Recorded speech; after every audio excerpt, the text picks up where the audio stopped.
All right, we ready? Are we ready?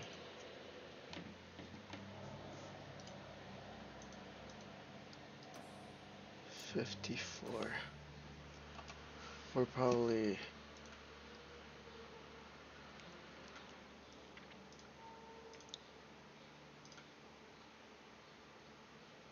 The following is a conversation with Sheldon Solomon, a social psychologist, a philosopher, co-developer of terror management theory, and co-author of The Worm at the Core on the role of death in life.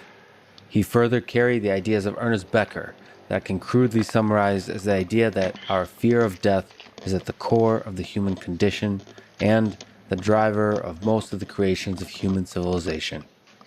Quick summary of the sponsors: Blinkist, ExpressVPN, and Cash App. Click the links in the description to get a discount behind Human Cognition, Becker's book, with this podcast. Let me say as a side note that Ernest Becker's book, Denial of Death, had a big impact on my thinking about human cognition, consciousness, and the deep ocean currents of our mind that are behind the surface behaviors we observe. Many people have told me that they think about death or don't think about death, fear death or don't fear death, but I think not many people think about this topic deeply, rigorously, in the way that Nietzsche suggested. This topic, like many that lead to deep, personal self-reflection, frankly is dangerous for the mind, as all first principles thinking about the human condition is. If you gaze long into the abyss, like Nietzsche said, the abyss will gaze back into you. I've been recently reading a lot about World War II, Stalin, and Hitler. It feels to me that there's some fundamental truth there to be discovered. In the moments of history that changed everything, the suffering, the triumphs. If I bring up Donald Trump or Vladimir Putin in these conversations, it is never through a political lens. I'm not left nor right. I think for myself, deeply, and often question everything, changing my mind as often as is needed. I ask for your patience, empathy, and rigorous thinking. If you arrive to this podcast from a place of partisanship, if you hate Trump or love Trump or any other political leader, no matter what he or they do, and see everyone who disagrees with you as delusional, I ask that you unsubscribe and don't listen to these conversations, because my hope is to go beyond that kind of divisive thinking. I think we can only make progress toward truth through deep, empathetic thinking and conversation. And as always, love. I agree with If you you. enjoy Lex. this thing, subscribe on YouTube, review it with 5 stars on Apple Podcasts, Thank you, bro. follow on Spotify, support it on Patreon, or connect with me on Twitter at Lex Friedman. As usual, I'll do a few minutes of ads now and no ads in the middle. I try to make these interesting, but I give you timestamps so you can skip. But please do check out the sponsor. This get it at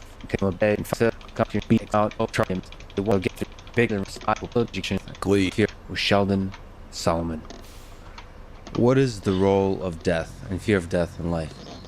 Well, from our perspective, the uniquely human awareness of death and our unwillingness to accept that fact, we would argue, is the primary motivational impetus for almost everything that people do, whether they're aware of it or not. So that's kind of been your life work, your view of the human condition is that death, you've written the book, Worm at the Core, that death is at the core of our consciousness, of everything, of how we see the world, of what drives us.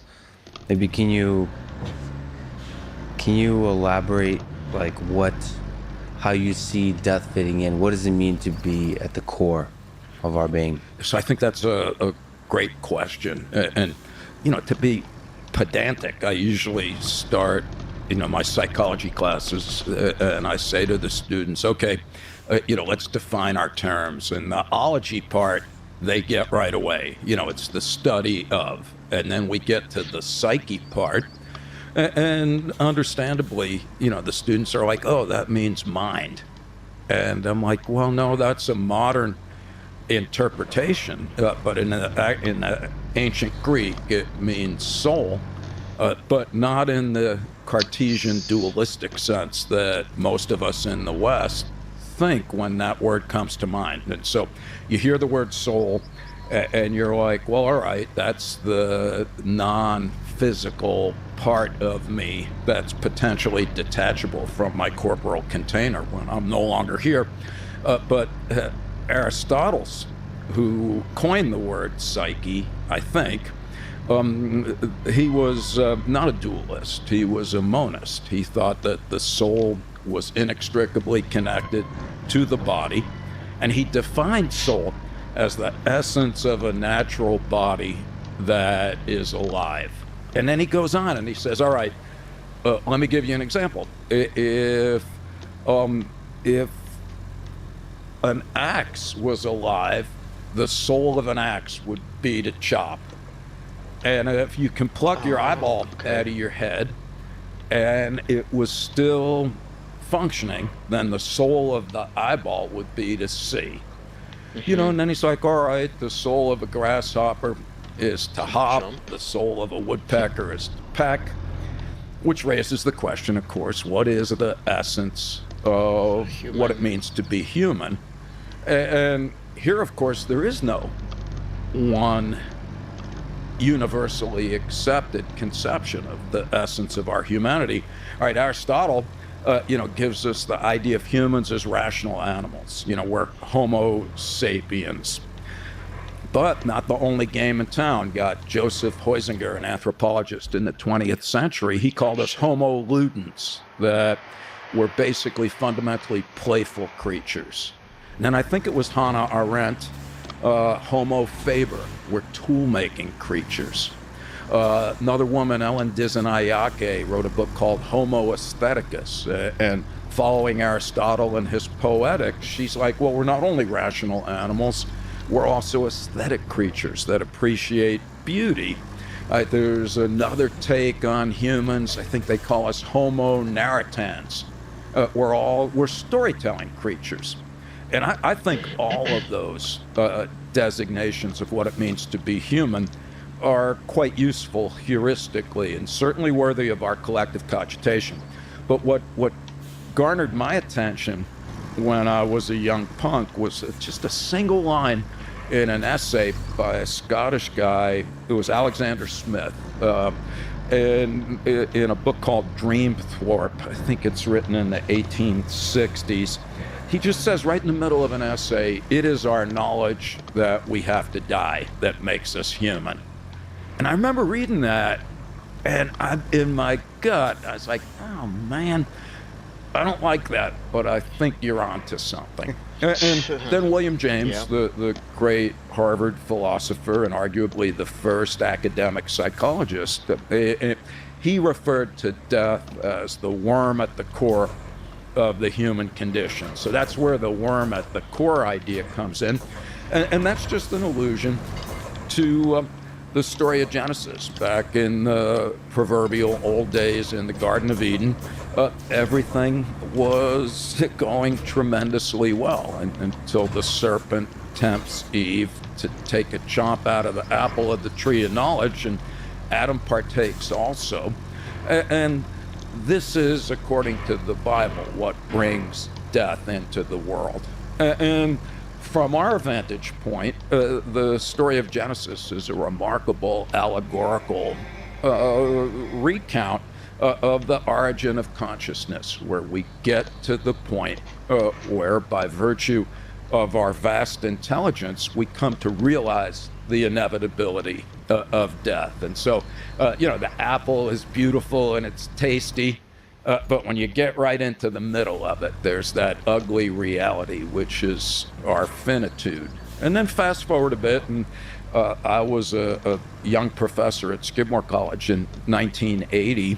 My PhD is in experimental social psychology, and I mainly did studies with clinical psychologists evaluating the efficacy of non-pharmacological interventions to reduce stress. And that was good work, and I found it interesting. But in my first week as a professor at Skidmore, I just walking up and down the shelves of the library, saw some books by a guy I had never heard of, Ernest Becker, a cultural anthropologist, recently deceased. He died in 1974.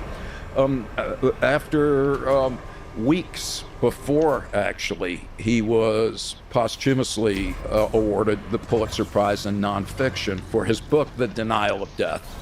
And that was his last book? It's actually his next to last book. I don't know how you pulled this off, but he had one more after he died called Escape from Evil. And evidently it was supposed to, originally The Denial of Death was supposed to be this giant 1,000-page book that was both. And they split it up, and what became Escape from Evil, his wife Marie Becker finished. Well, be that as it may, it is in The Denial of Death where Becker just says it in the first paragraph. I believe that the terror of death and the way that human beings respond to it or decline to respond to it is primarily responsible for almost everything we do, whether we're aware of it or not, and mostly we're not. And so I read that first paragraph, Lex, and I was like, wow, okay, this dude... You're onto something. You're onto something. It's the same thing It's here. the same thing.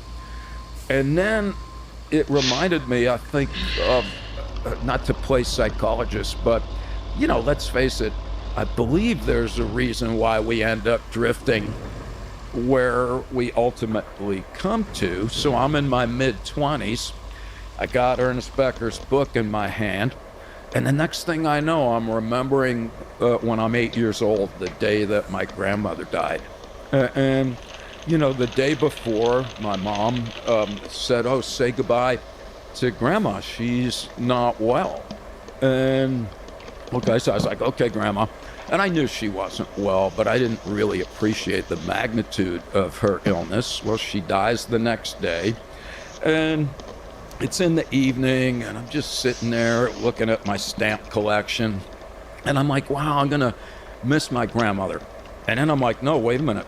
That means my mother's going to die and after she gets old. And that's even worse. After all, who's going to make me dinner? And that bothered me for a while, but then I'm looking at the stamps, all the dead American presidents. And I'm like, there's George Washington, he's dead. There's Thomas Jefferson, he's dead. My mom's going to be dead. Oh, I'm going to get old and be dead someday. And at 8 years old, that was my first explicit existential crisis. I remember it being, one of these blood-curdling realizations that I tried my best to ignore for the most of the time I was subsequently growing up.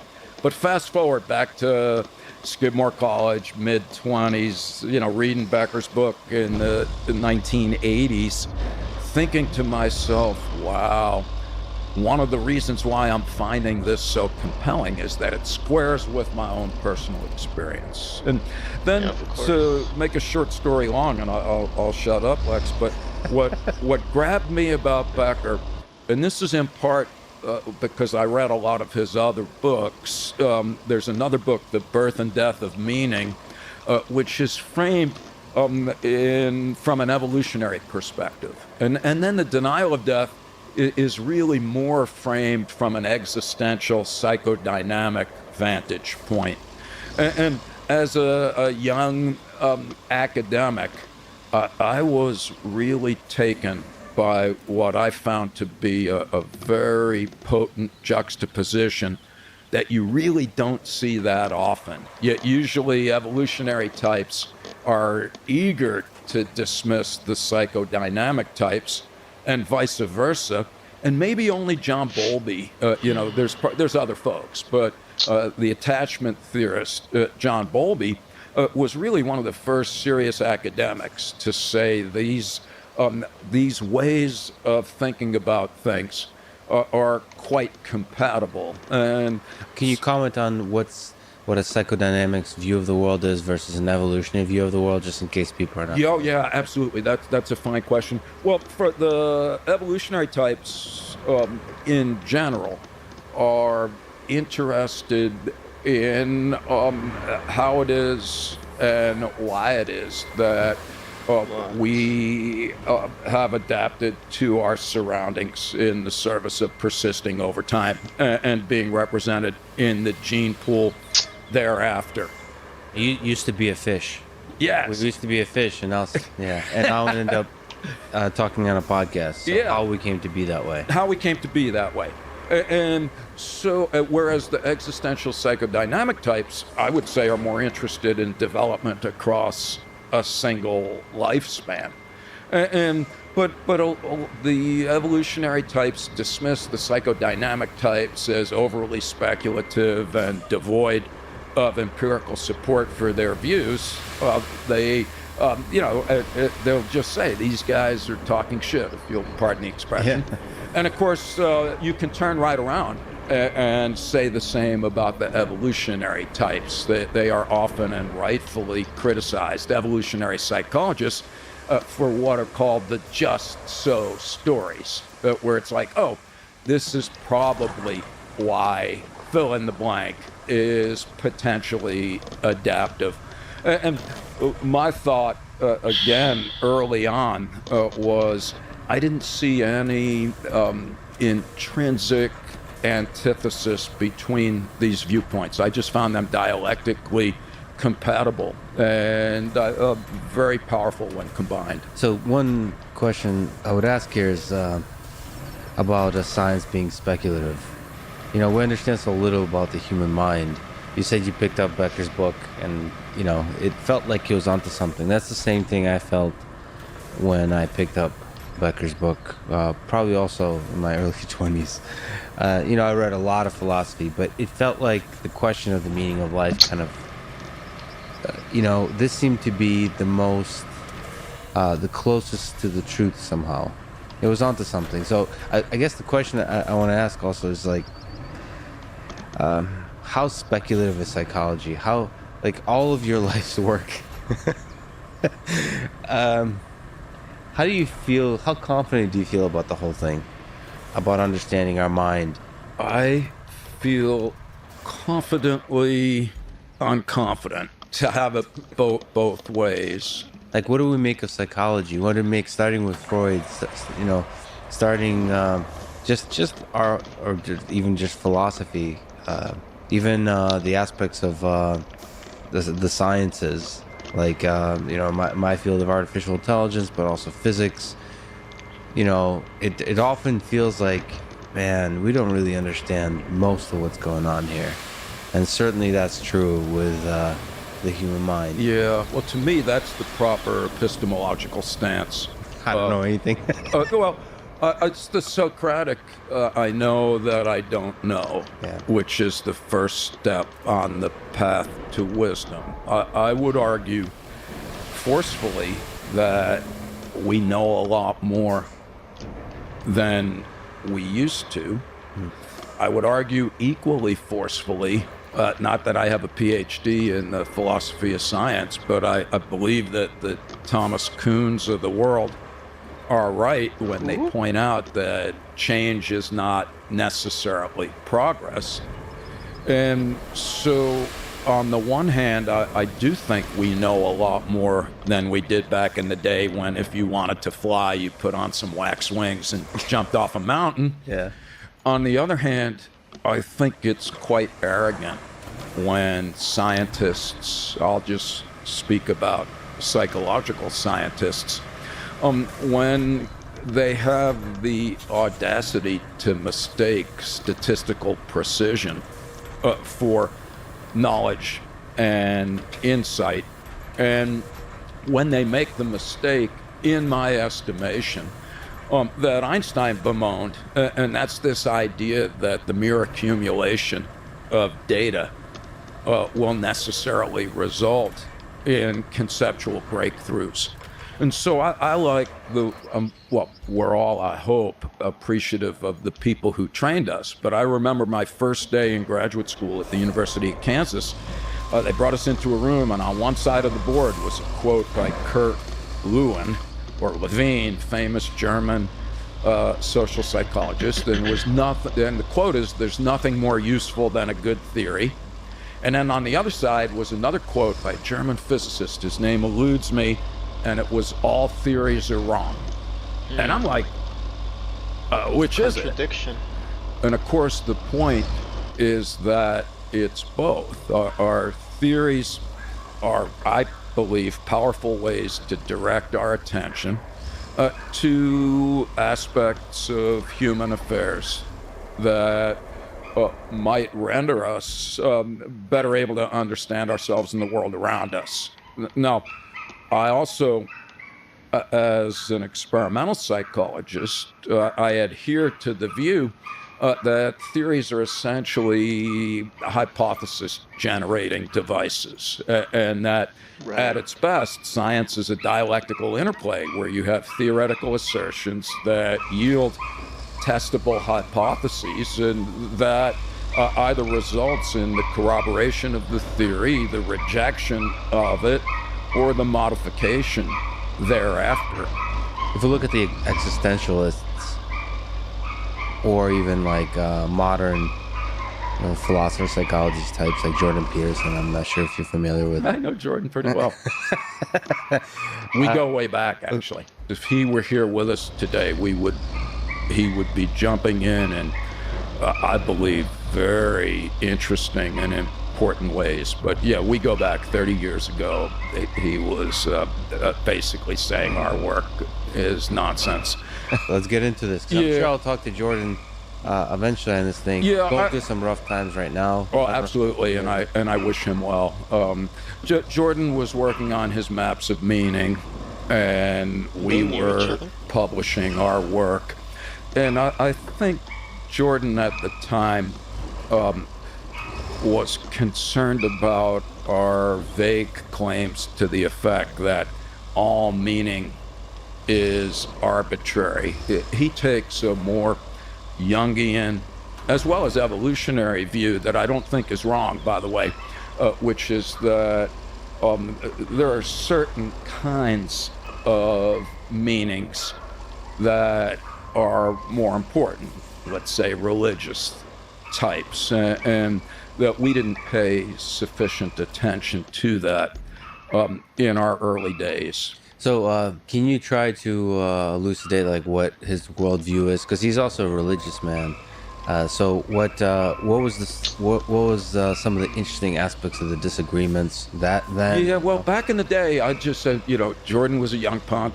We were young punks. He was just kind of flailing in an animated way at some conferences saying that You're still both kind of punks. Yeah, we are both kind of punks. So I saw him 3 or 4 years ago. We spoke on it was an awesome day. We were in Canada at the Ontario Shakespeare Festival, where we were asked to be on a Canadian broadcast system program. I think we were talking about Macbeth from a psychodynamic perspective. And I hadn't seen him in a ton of years, and we spent 2 days together, had a great time. We had just written our book, The Worm at the Core, and he's like, you're missing a big opportunity. Every time you say something, you have to have your phone, and you have to film yourself, and then you have to put it on YouTube. Yeah, he was onto something that that just as a small tangent. Yeah, it's almost sad to look at Jordan Peterson, somebody like yourself. After having done this podcast, I've realized that there is really brilliant people in this world. And oftentimes, especially like when they're, I mean it with love, are a little bit like punks. That's right. They kind of do their own thing, and like the world doesn't know they exist as much as they should. And it's so interesting because most people are kind of boring. Yes. And then the interesting ones kind of go on their own, and there's not a smartphone recording. No, that's so interesting. He was onto something that, I mean, it's interesting that I don't think he was thinking from a money perspective, but he was probably thinking of like connecting with people or sharing his knowledge. But people don't often think that way. That's right. So maybe we can try to get back to, you're both brilliant people, and I'd love to get some interesting disagreements earlier and later about in your psychological work, in your worldviews. Well, our disagreements today would be along two dimensions. One is he is, and again, I wish he was here to correct me. Yes. When I say that he is more committed to the virtues of the Judeo-Christian tradition, I see. particularly Christianity, and in a sense is a contemporary Kierkegaard of sorts, when he's saying there's only one way to leap into faith. And I would take ardent issue with that claim on the grounds that that is one, but by no means not the only way to find meaning and value in life. And so, and I see his... What's his warm at the core? What is, like, so we're talking about a little bit of a higher level of discovering meaning. Yeah. Sure. What's his, what does he make of death? Oh, I don't know. And this is where it would be nice to have him here. He has, from a distance, criticized our work as misguided. Having said that, though, when we were together, he said something along the lines that there is no theoretical body of work in academic psychology right now for which there is more empirical evidence. And so I appreciated that. He's a great researcher. He's a good clinician. The other thing that we will agree to disagree about rather vociferously is ultimately political / economic. So I remember being at dinner with him, telling him that the next book that I wanted to write was going to be called Why Left and Right Are Both Beside the Point. And my argument was going to be, and it is going to be, that both liberal and conservative political philosophy are each intellectually and morally bankrupt because they're both framed in terms of assumptions about human nature that are demonstrably false. And Jordan didn't mind me knocking liberal political philosophy on those grounds. That would basically be like Steven Pinker's Blank Slate. Mm-hmm. But he took issue when I pointed out that actually it's conservative political philosophy, which starts with John Locke's assumption that in a state of nature there are no societies, just autonomous individuals who are striving for survival. That's one of the most obviously, patently wrong assertions in the history of intellectual thought. And Locke uses that to justify I need to his... come back to this. Hold on. Yeah.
his claims about the individual right to acquire unlimited amounts of property, which is ultimately the justification for neoliberal economics. And well, Can you linger on that a little bit? Sure. What's the? Can you describe his philosophy again, his view of the world, and, Sure. and what neoliberal economics is? Yeah, let me translate it in English. So Yeah. basically, all these days, anybody who says I'm a conservative free market type, you're following John Locke and Adam Smith, whether you're aware of it or not. So here's John Locke, who, by the way, all of these guys are great. So for me to appear to criticize any of these folks, it is with the highest regard. And also, we need to understand, in my estimation, how important their ideas are. Locke is working in a time where all rule was topped down by divine right. And he's trying desperately to come up with a philosophical justification to shift power and autonomy to individuals. And he starts in his second treatise on government, 1690 or so. He says, okay, let's start with a state of nature. And he's like, in a state of nature, there's no societies, there's just individuals. And in a perfect universe, there wouldn't be any societies. There would just be individuals who, by the law of nature, have a right to survive. And in the service of survival, they have the right to acquire and preserve the fruits of their own labor. But his point is, and it's actually a good one, he's following Hobbes here. He's like, well, the problem with that is that people are assholes. And if they would let each other alone, then we would still be living in a state of nature, everybody just doing what they did to get by each day. But it's a whole lot easier, if I see like an apple tree a mile away, well, I can go over and pick an apple. But if you're 10 meters away with an apple in your hand, it's a lot easier if I pick up a rock and crack your head and take the apple. Mm-hmm. And his point was that the problem is that people can't be counted on to behave. They will take each other's property. Moreover, he argued, if someone takes your property, you have the right to retribution in proportion to the degree of the magnitude of the transgression. English translation: if I take your apple, you have the right to take an apple back. You don't have the right to kill my firstborn. Mm-hmm. But people being people, they're apt to escalate retaliatory behavior, thus creating what Locke called a state of war.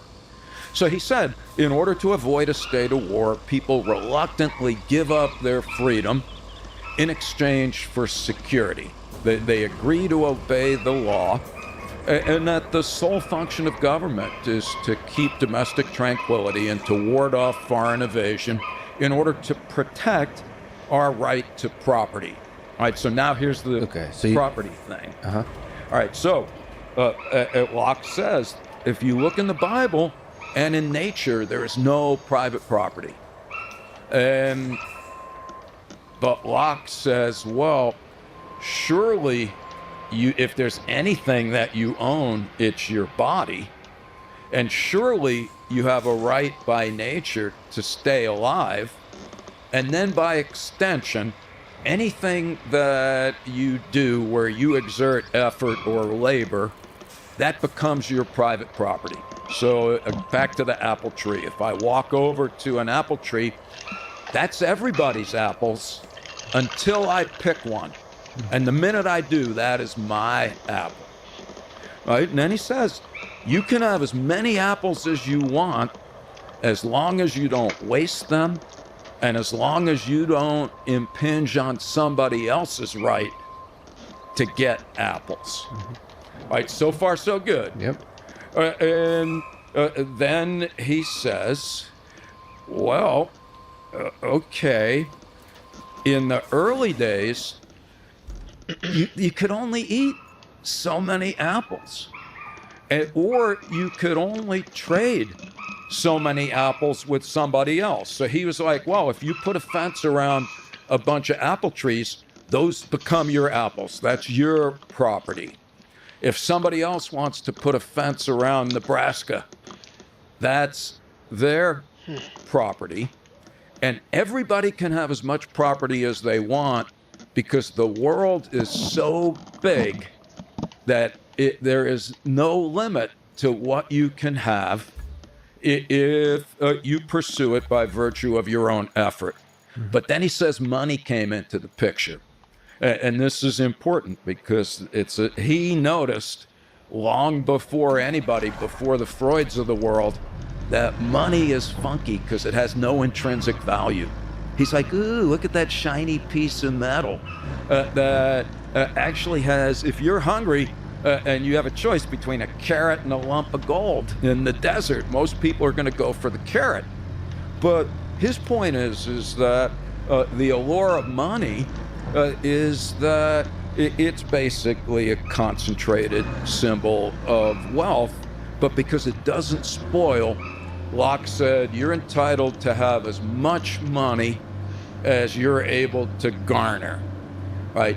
Then he says, well, the reality is that some people are more, the word that he used was industrious. He said some people are more industrious than others. All right, today we would say smarter, less lazy, more ambitious.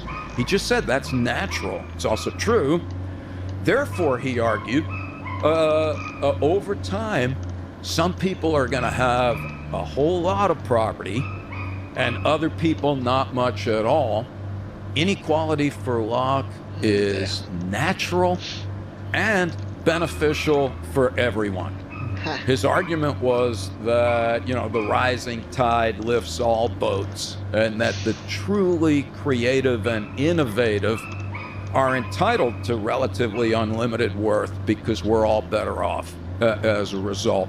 So the point, very simply, is that, well, that's based, and then you have Adam Smith, in the next century with the invisible hand, where Adam Smith says, everyone pursuing their own selfish, that's not necessarily pejorative, if everyone pursues their own selfish interests, we will all be better off as a result. And what do you think is the flaw in that way of thinking? Well, there's two flaws. One is that, one flaw is, first of all, that it is based on an erroneous assumption to begin with, which is that there never was a time in human history when we were an asocial species.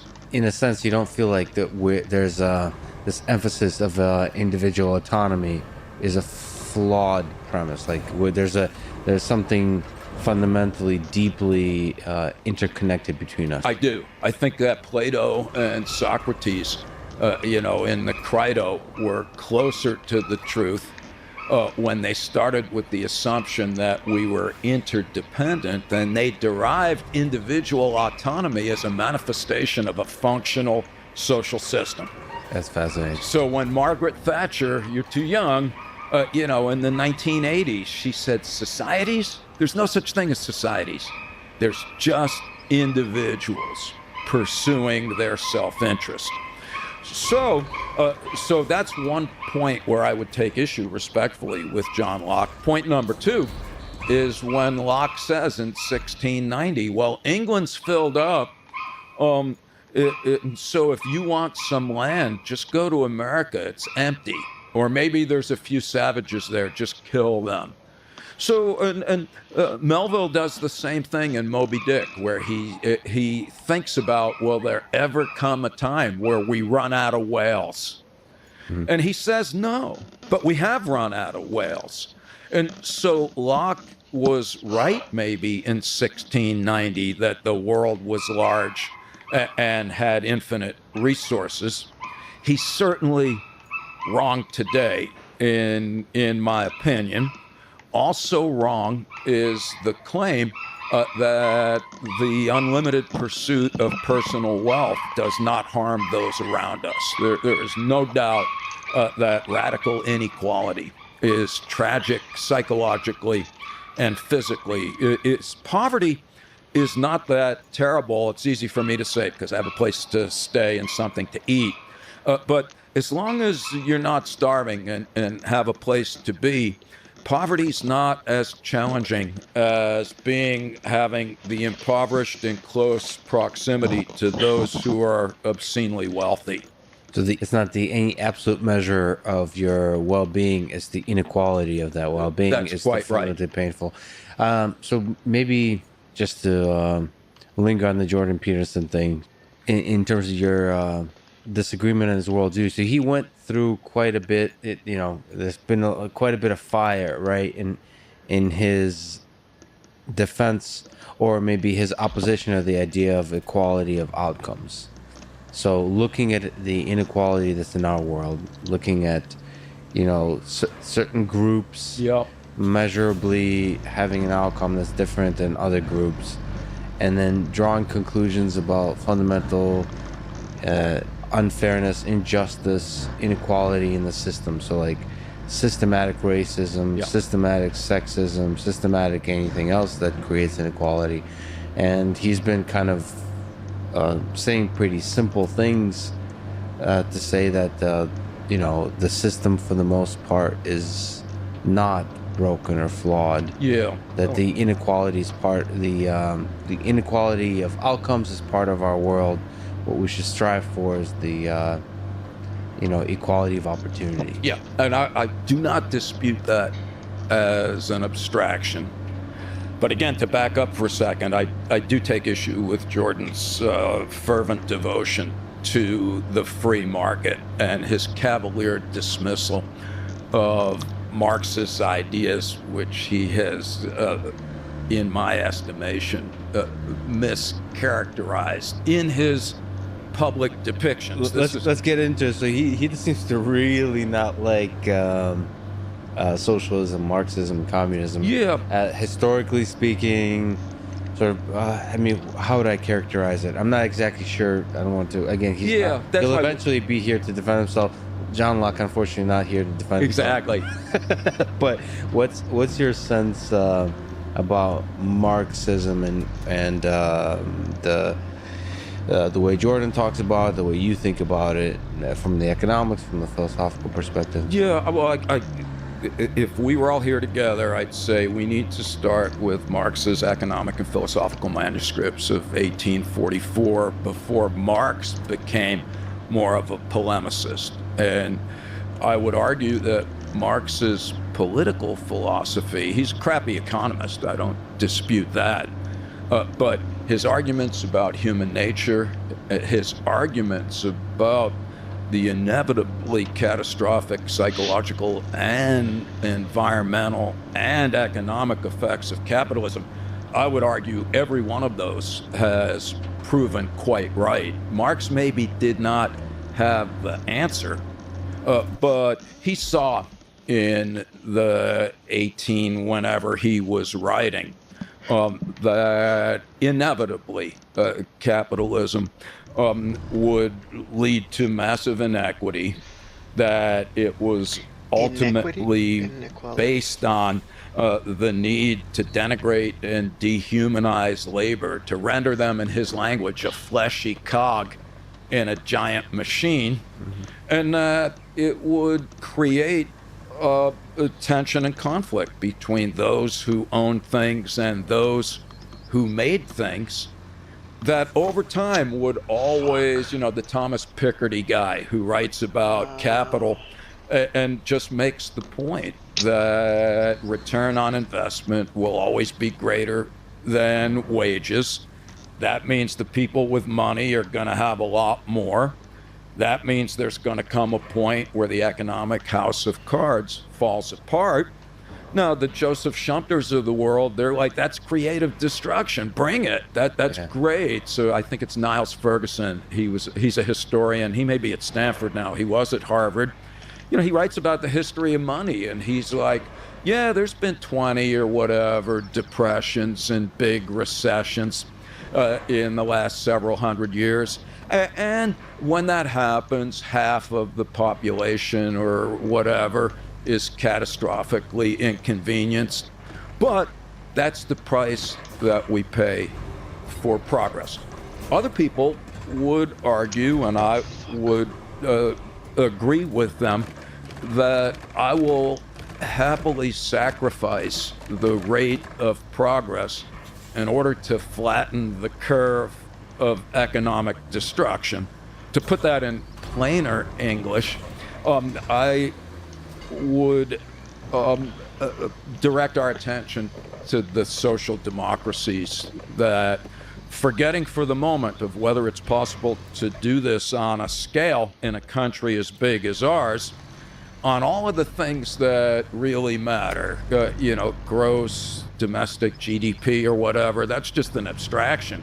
But when you look at whatever the United Nations says, how we measure quality of life, life expectancy, education, rates of alcoholism, suicide, and so on, the countries that do better are the mixed economies. They're market economies that have high tax rates in exchange for the provision of services that come as a right for citizens. Yeah, so, I mean, I guess the question is, you've kind of mentioned that, like as Marx described, capitalism with a slippery slope. Eventually things go awry in some kind of way. So that's the question is, when you implement a system, how does it go wrong eventually?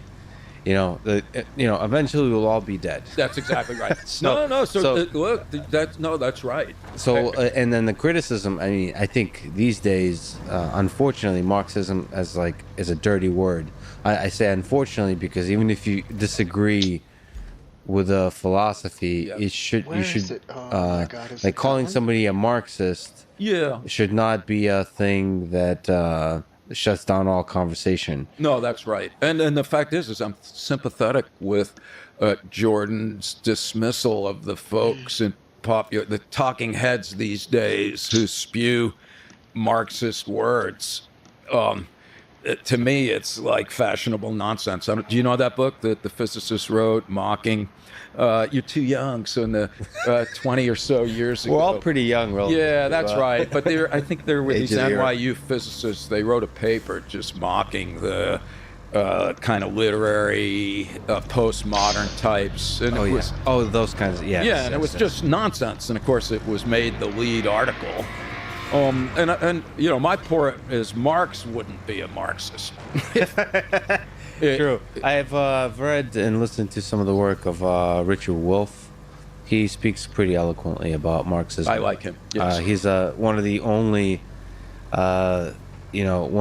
people speaking about a lot about Marxism in the way we are now, in a serious way, in a sort of saying, what are the flaws of capitalism? Not saying basically sounding very different. People should check out his work. Because all this kind of work, this kind of outrage, mob culture of sort of demanding equality of outcome. That's not Marxism. It is not Marxism. He didn't say that. He literally said each according to their needs and each according to their abilities or something like that. So the question is the implementation, absolutely. Humans are messy, so how does it go wrong? It is there you go, Lex. It's messy. Brilliant. It's messy. And this gets back to my rant about the book that I want to try if I don't stroke out. Why left and right are both beside the point. Yeah. The people, conservatives are right when they condemn liberals for being simple-minded by assuming that a modification of external conditions will yield changes in human nature. Mm-hmm. That's where Marx and Skinner are odd bedfellows. Here they are just saying, let's change the surroundings and things will inevitably get better. On the other hand, when conservatives say that the local communications problems are only thing we've got to do in a jiffy. The ship's arrived with the amplifier for the radio tower, so you can deliver that from the warehouse. And then we have a leaky pipeline. Oh, and survey the geothermal station that's the root of all our problems here. There's probably not much left of it, but whatever is left still needs to be properly shut down for repairs.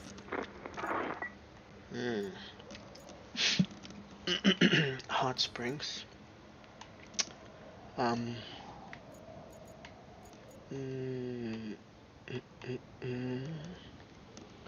Plot route. This one. So there's one here, and then here. Oh, well, I think this one is closer, so I'm just gonna go down here. I hope I don't fall. I don't think that's gonna be possible, actually. They're gonna have to rescue me if I'm not careful.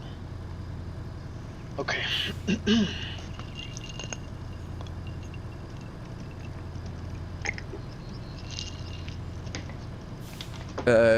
People are innately selfish, and they use that as the justification for glorifying the unbridled pursuit of wealth. Well, they're only half right, because it turns out that we can be innately selfish, but we are also innately generous and reciprocating creatures. There's remarkable studies, I think they've been done at Yale, of babies, 14-month-old babies. If someone hands them a toy and then wants something in return, babies, before they can walk and talk, will reciprocate. All right, fine. If they want a toy, let's say, or a bottle of water, baby wants a bottle of water, and I look like I'm trying to give it to the baby, but I drop the bottle, so the baby doesn't get what she or he wanted.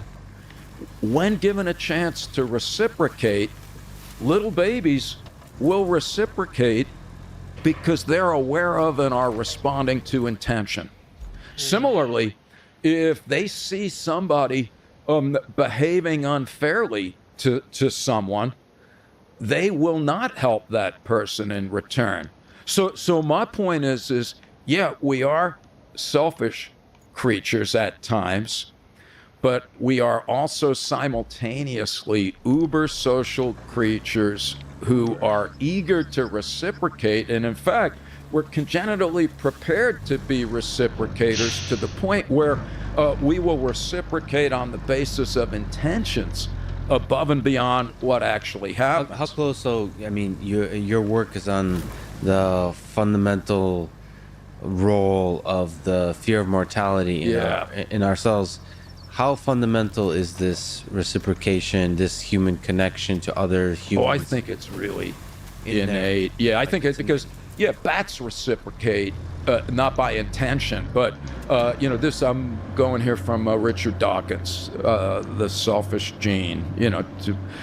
I love the early Dawkins. I'm less enamored with like the early Beatles. Yeah, no. And again, I say this with great respect, but Dawkins just points out that reciprocation is just fundamental. Cooperation is fundamental. It is it's a one-sided view of evolutionary takes on things when we see it solely in terms of individual competition. And it's almost from a game theoretic perspective too. It's just easier to see the world that way. Yes, it's easier to, I don't know. I mean, you see this in physics. There's a whole field of folks like complexity.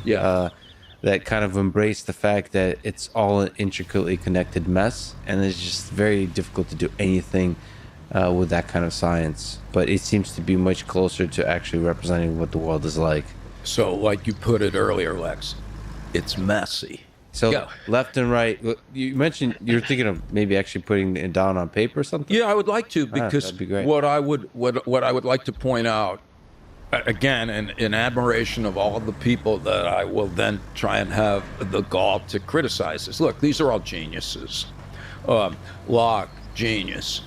Adam Smith, genius when he uses the notion that we're bartering creatures. So he uses that reciprocation idea as the basis of his way of thinking about things. But that's not at the core. The No. bartering is not at the core of human nature. It's not he says it is. He says we're fundamentally bartering creatures. Well, that doesn't even make sense then, because then how can we then be autonomous individuals Well, because we're going to barter with an eye on for self, so it's for like ourselves. self-interest. Yeah, but all right. So, but back to Adam Smith for a second, Lex. Is like How do I- Adam Smith. He's got the invisible hand, and my conservative friends. I'm like, you need to read his books because he is a big fan of the free market. And this is my other gripe with folks who support just unbridled markets. Adam Smith understood that there was a role for government for two reasons. One is that just like Locke, people are not going to behave with integrity. And he understood that one role of government is to maintain a proverbial, even playing field. And then the other thing Smith said was that there's some things that can't be done well for a profit. And I believe he talked about education and public health and infrastructure as things that are best done by governments because you can make a profit, but that doesn't mean that the institutions themselves will be maximally beneficial. Yeah, so I would, I'm just eager to engage people by saying, let's start with our most contemporary understanding of human nature, which is that we are both selfish and tend to cooperate. And we also can be heroically helpful to folks in our own tribe. And of course, how you define one's tribe becomes critically important. But what some people say is, look, what would then be, what kind of political institutions and what kind of economic organization can we think about to kind of hit that sweet spot?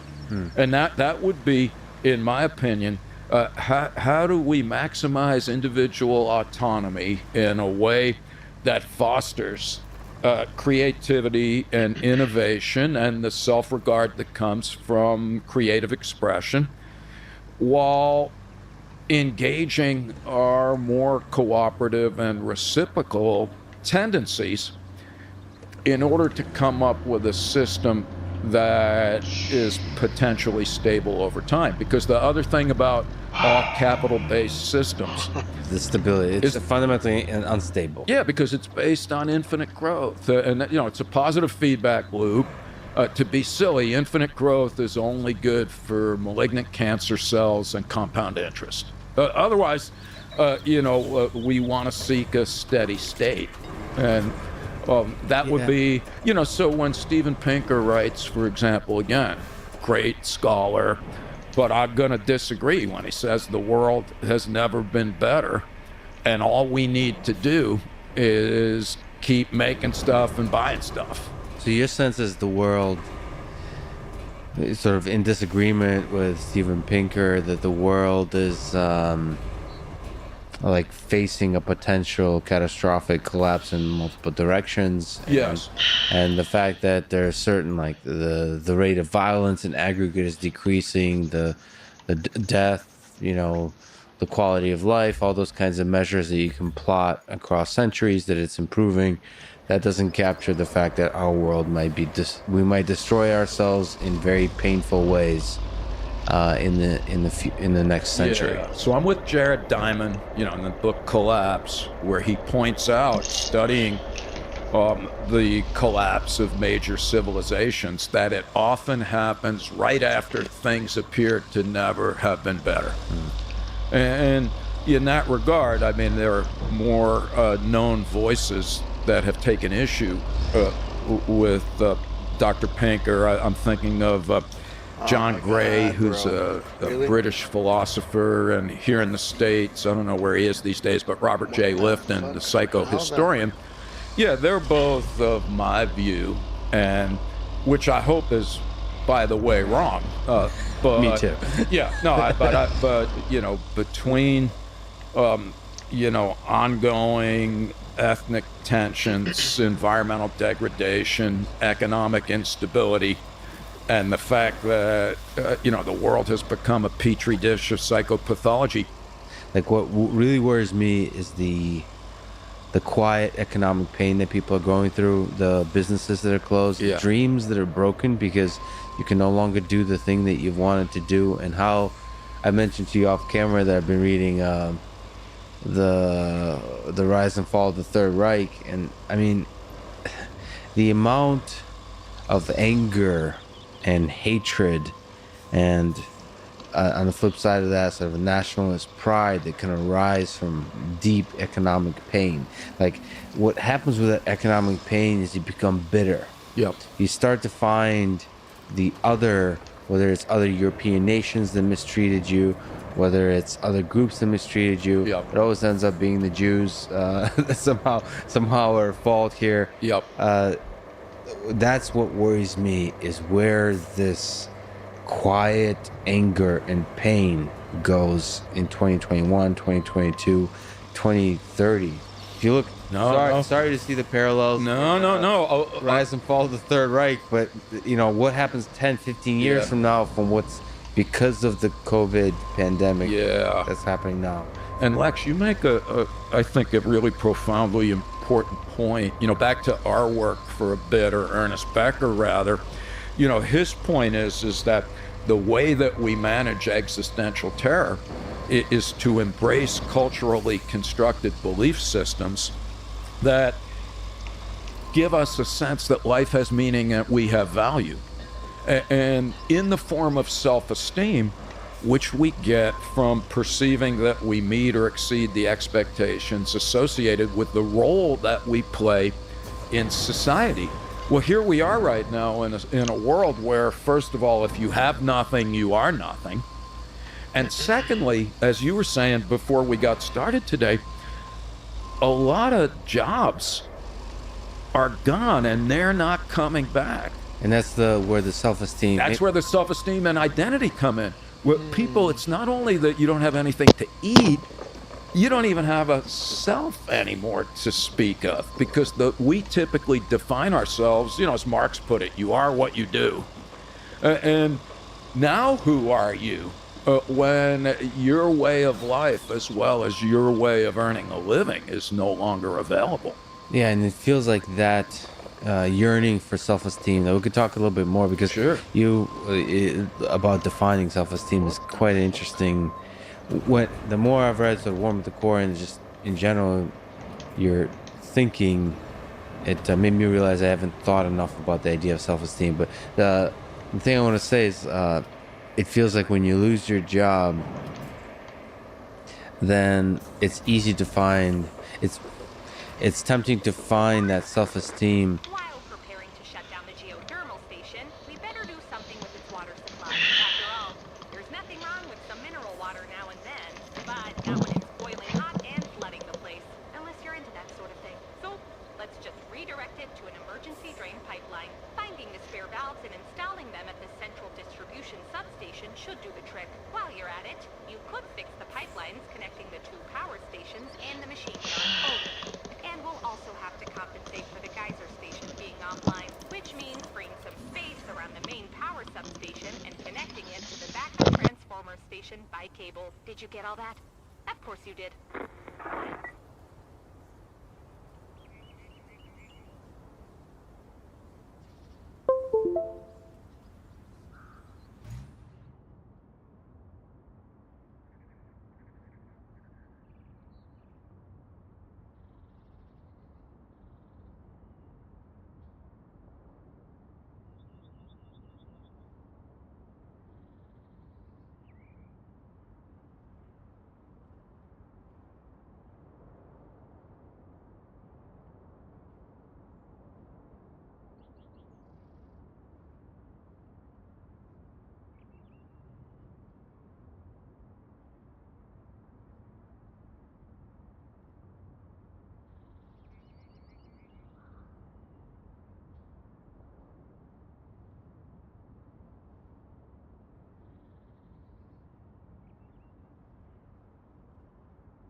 in a tribe that's not somehow often positive.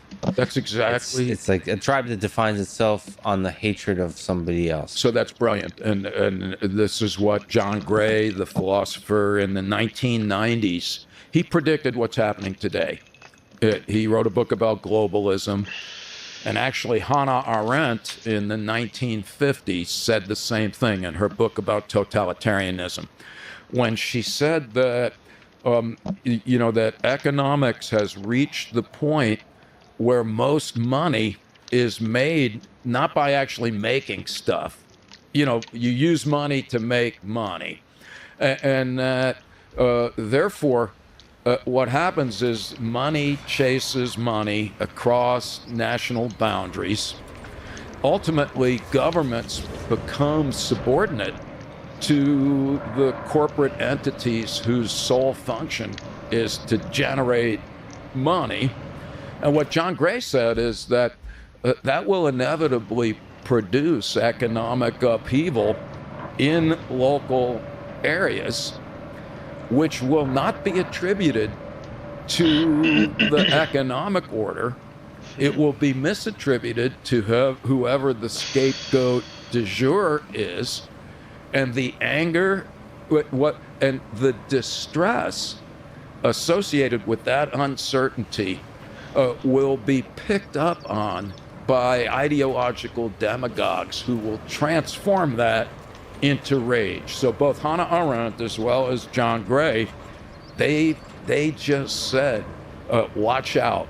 We're going to have right-wing-ish populist movements where demagogues, who are the alchemists of hate, what makes them brilliant is the hate's already there, but they take the fears and they expertly redirect them to who it is that I need to hate and kill in order to feel good about myself. So back to your point, Lex, that's right.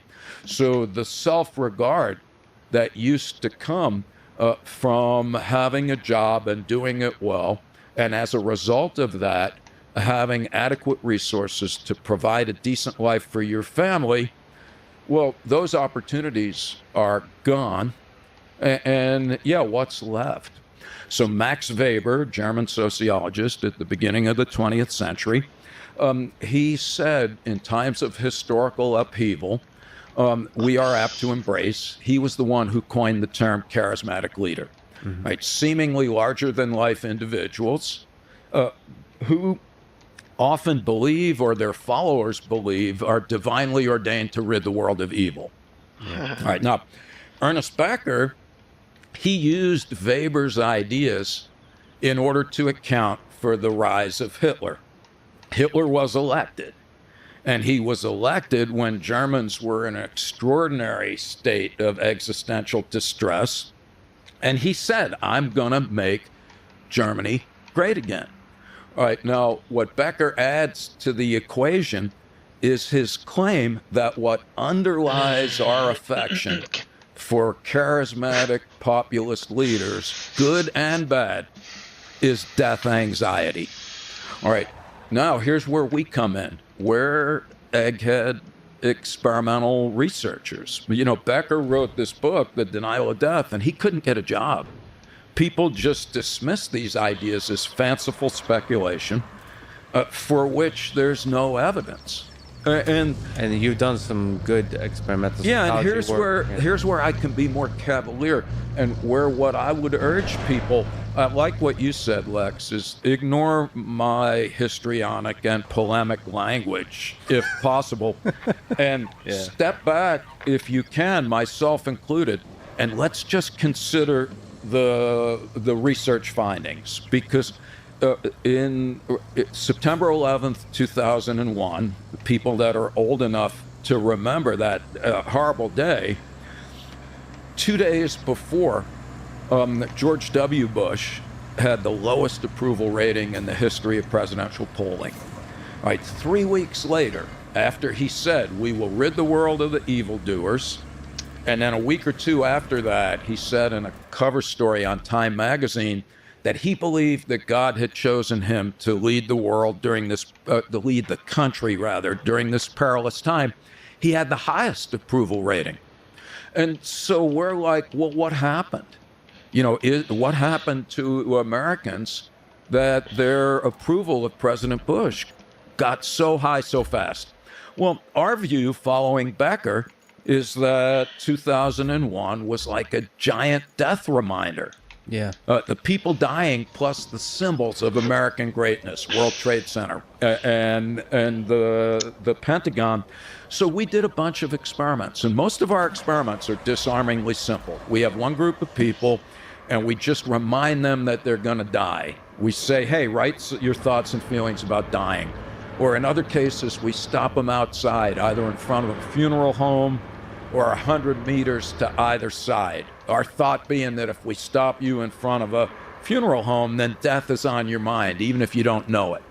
And then there's other studies that are even more subtle, where we bring people into the lab and they read stuff on a computer, and while they're doing that, we flash the word death for 28 milliseconds. It's so fast you don't see anything. And then we just measure people's reactions or behavior thereafter. You don't see anything. So what we found in 2003, leading up to the election of 2004, was that Americans did not care for President Bush or his policies in Iraq in control conditions. But if we reminded them of their mortality first, they liked Bush a lot more. So in every study that we did, Americans like John Kerry, who was running against Bush. They like Kerry more than Bush. Policy-wise, in a control condition. Yeah. But if they were reminded of death first, then they like Bush a lot more. So, by the way, just a small pause. You said they're disarmingly simple experiments.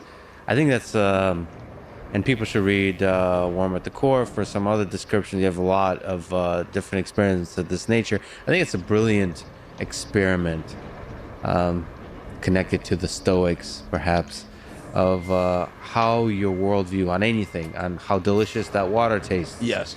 After you're reminded of your own mortality. It's such a fascinating experiment that you could probably keep doing like millions of them to draw insight about the way we see the world. No, that's right, Lex, and I appreciate the compliment, not because we did anything, but because what these studies, many of which are now done by other people around the world in labs that we're not connected with. What I'm most proud about our work, I am proud of the experiments that we've done, but it's not science until somebody else can replicate your findings, and independent researchers are interested in pursuing them. It's such a fascinating idea.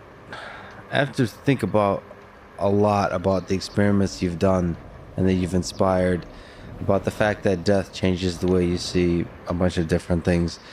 I think the Stoics talked about in general, just memento mori, like just thinking about death and meditating on death is a really it's an enlightening way to live life. So what do you think about that at the individual level? Like, what is the role about bringing that terror of death, fear of death to the surface, and being cognizant of it? For us, that's the ball game. So what we write in our book, and here we're just paying homage to the philosophers and theologians that come before us, is to point out that literally since antiquity, there has been a consensus that to lead a full life requires, Albert Camus said, come to terms with death. Thereafter, anything is possible. And so you've got the Stoics, and you got the Epicureans, and then you got the Tibetan Book of the Dead, and then you got like the medieval monks that worked with like a skull on their desk. And the whole idea, I should back up a bit and just remind folks that our studies, when we remind people that they're going to die, and we find that, they drink more water. If a famous person is advertising it, they eat more cookies. They want more fancy clothes. They sit closer to people that look like them. It changes who they vote for. But all of those things, those are very subtle death reminders. You don't even know that death is on your mind. And so our point is that, and this is kind of counterintuitive, and that is that the most problematic and unsavory human reactions to death anxiety are malignant manifestations of repressed death anxiety. We try and bury it under the psychological bushes, and then it comes back to bear bitter fruit. But what the theologians and the philosophers of the world are saying is it behooves each of us to spend considerable time. You don't have to be a goth death rocker, wallowing in death imagery, to spend enough time entertaining the reality of the human condition, which is that you too will pass, to get to the point where there is, to lapse into a cliche, the capacity for personal transformation and growth. Let's go personal for a second. Are you yourself afraid of death? Yeah. And how much do you meditate on that thought? Like, maybe your own study of it is a kind of escape from your own mortality. It is absolutely, Lex. So you got it. And like, if you figure out death, somehow you won't die. So no. So my colleagues and good friends, Jeff Greenberg and Tom Pazinski, we met in graduate school in the 1970s. We've been doing this work for 40 years, and we cheerfully admit, even though it doesn't reflect well on us as humans, that I should just speak for myself, but I feel like there's a real sense in which doing these studies and writing books and lecturing has been my way of avoiding directly confronting my anxieties by turning it into an intellectual exercise. Same here. And every once in a while, therefore, when I think that I'm making some progress as a human, I have to remind myself that that is probably not the case, and that I have at times, like all humans, been more preoccupied with the implications of these ideas for my self-esteem. It's like, we're going to write a book, and maybe we'll get to go on TV or something. Yeah. Well, no, that's not the same as to actually think about it in a way that you feel it rather than just think it. Yeah, like you did when you were 8. That's exactly right. So when I first read The Denial of Death, I was so literally flabbergasted by it that I took a leave of absence for a year and just did what would be considered menial jobs. I did construction work, I worked in a restaurant, and I was just like, well, wait a minute. If I understand what this guy is saying, then I'm just a culturally constructed meat puppet doing things for reasons that I know not in order to assuage death anxiety. And I was like, that's not acceptable. Maybe another interesting person to talk about is Ernest Becker himself. Sure. So, how did he face his death?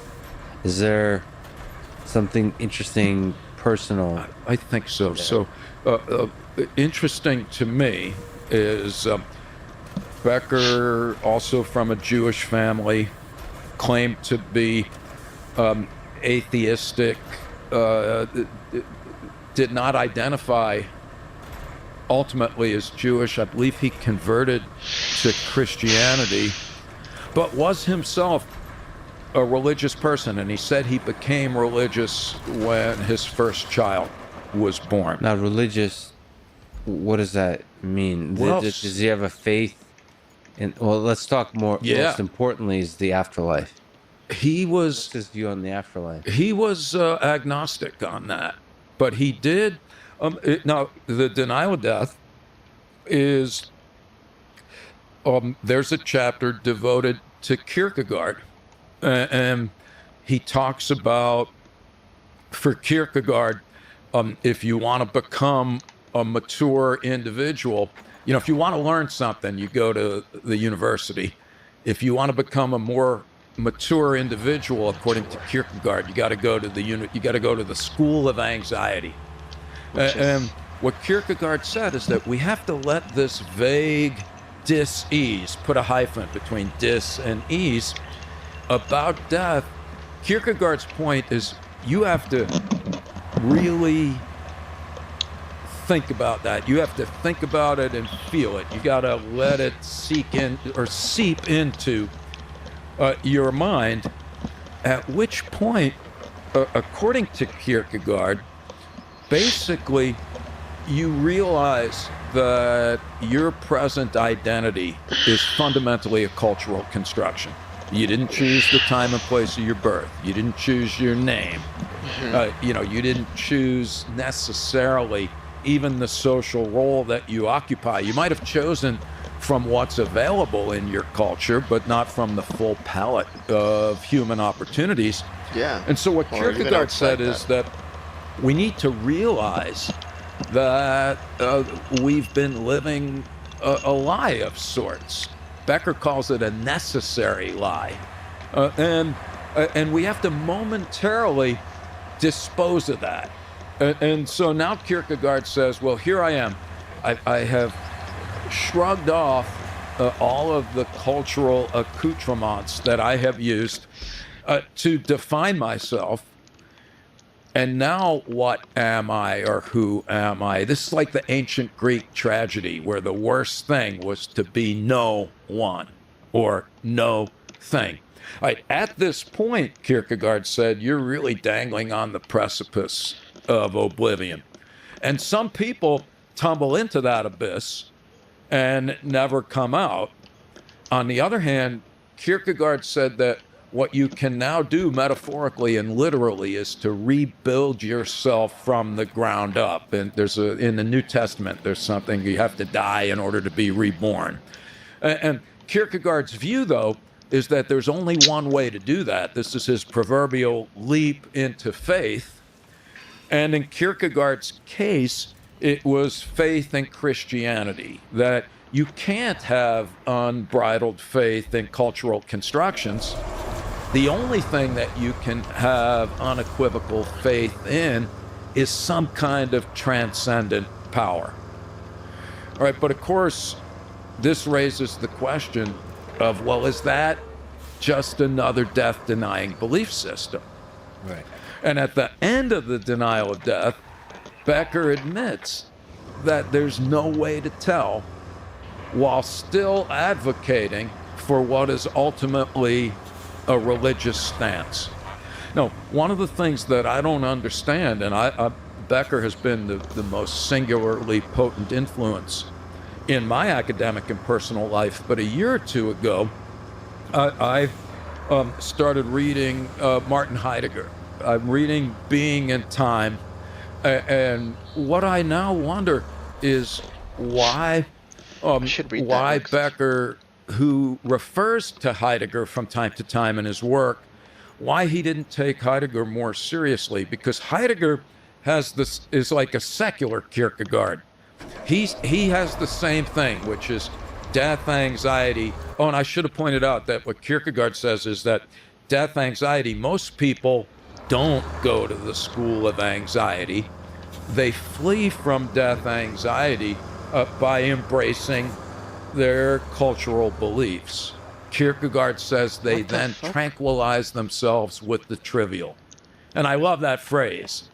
It's a beautiful phrase, because at the end of the denial of death, Becker's like, look, the average American is either drinking or shopping or watching television, and they're all the same thing. Right? Heidegger says the same thing. He says, look, And he acknowledges Kierkegaard. He says, what makes us feel unsettled, and evidently that's an English translation of angst, we don't feel at home in the world. Heidegger says that's death anxiety. And one direction is the Kierkegaard one. Heidegger calls it a flight from death. You just unself-reflexively cling to your cultural constructions.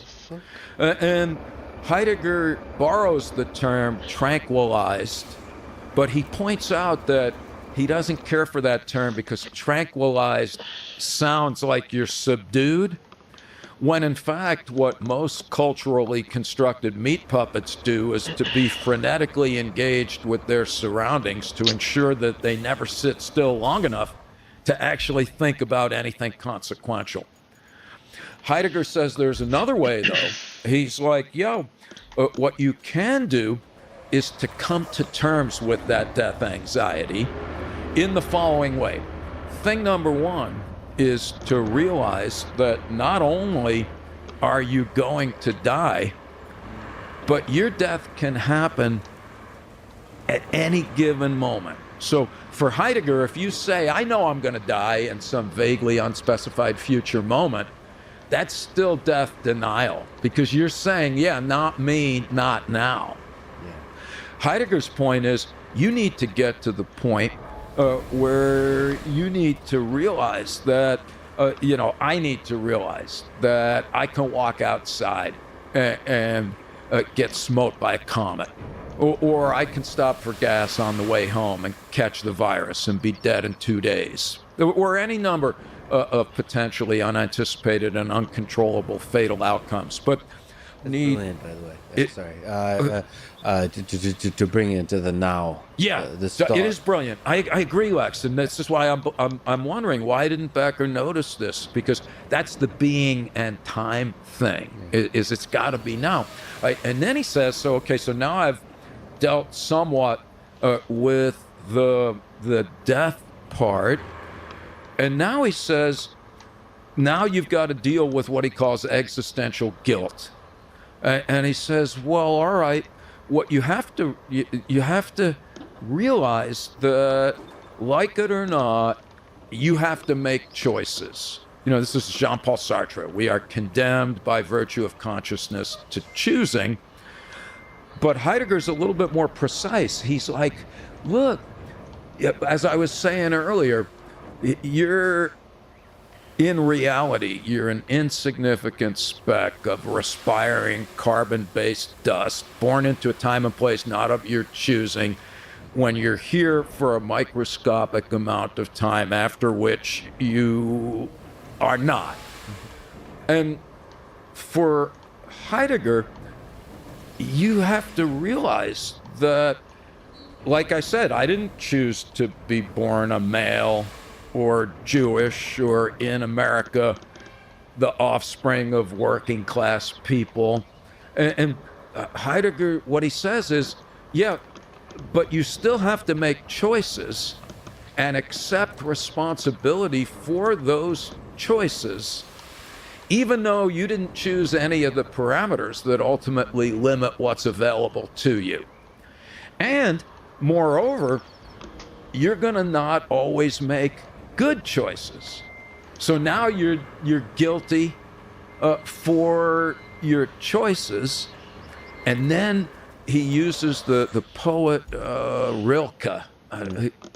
He has a phrase, Becker uses it in The Denial of Death, the guilt of unlived life. I just love that. Yeah. You have to accept that you have already diminished and in many ways amputated your own possibilities by virtue of choices that you've made or just as often have declined to make. Yeah. Because you are reluctant to accept responsibility for the opportunities that you are now able to create by virtue of seeing the possibilities that lay before you. So anyway, Heidegger then says, look, okay, so, I'm a professor, and I live in America in the 21st century. Well, if I was in the 3rd century living in a yurt in Mongolia, I'm not going to have an opportunity to be a professor. But what he submits is that there is some aspects of whatever I am that are independent of my cultural and historical circumstances. In other words, there is a me of sorts. Heidegger would take vigorous issue, and so would Heidegger scholars, because I'm not claiming to understand him. This is my classic comic book rendering. But Heidegger's point is that you get to the point where you're able to say, okay, I am a contingent historical and cultural artifact, but so what? You know, if I was, if I was transported 1,000 years in the past in Asia, I'd be in the same situation. I would still be conditioned by time and place. I would still have choices that I could make within the confines of what opportunities are afforded to me. And then Heidegger says, if I can get that far, this is his language. He says that there is a transformation. And he calls it a turning. You're turning away from a flight from death, and you are allowed, therefore, you see a horizon, is his word, of opportunity that makes you in a state of anticipatory resoluteness with solicitous regard for others, that makes your life seem like an adventure perfused with unshakable joy. All right, let me unpack those things. It is beautiful. It is. I love, Lex, that you're resonating to the time thing. So he's like, okay, we already imported 1,000 years in the past in Asia. I'd be in the same situation. I would still be conditioned by time and place. I would still have choices that I could make within the confines of what opportunities are afforded to me. And then Heidegger says,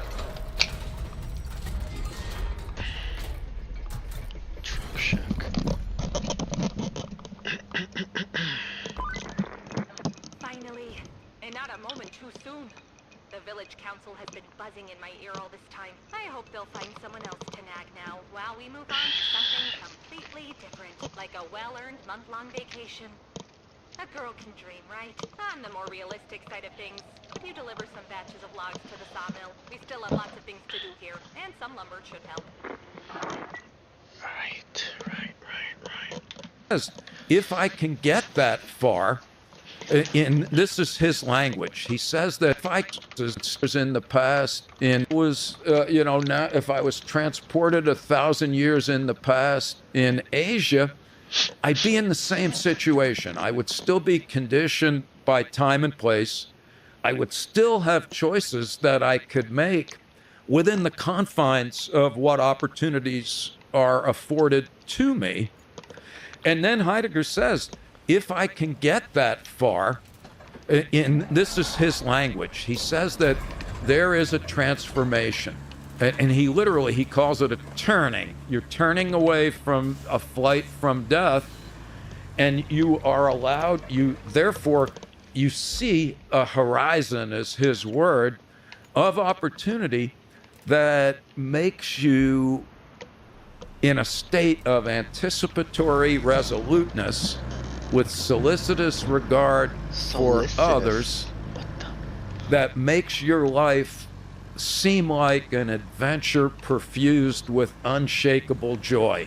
All right, let me unpack those things. It is beautiful. It is. I love, Lex, that you're resonating to the time thing. So he's like, okay, we already talked about now, anticipatory is already hopeful because it's looking forward. Right, to be resolute, it means to be steadfast and to just have confidence in what you're doing, moving forward. All right, solicitous. I had to look up all these words, by the way. It just means that you are concerned about your fellow human beings. But I love the idea even if it seems allegorical. I don't mind that at all. This idea, you said love earlier, and I think that when Heidegger is talking about being solicitous, that's as close as he can get. There's an Italian. Yeah, sorry to interrupt. So what was that line again with the solicitous of the? Oh, okay, I mean, so- the whole thing of turning away from death and the. Yeah, I mean, all the words you said are just beautiful. I love those words, yeah. Anticipatory resoluteness that is accompanied with solicitous regard to our fellow humans, which makes life appear to us to be an ongoing adventure that is permeated How by the fuck unshakable joy.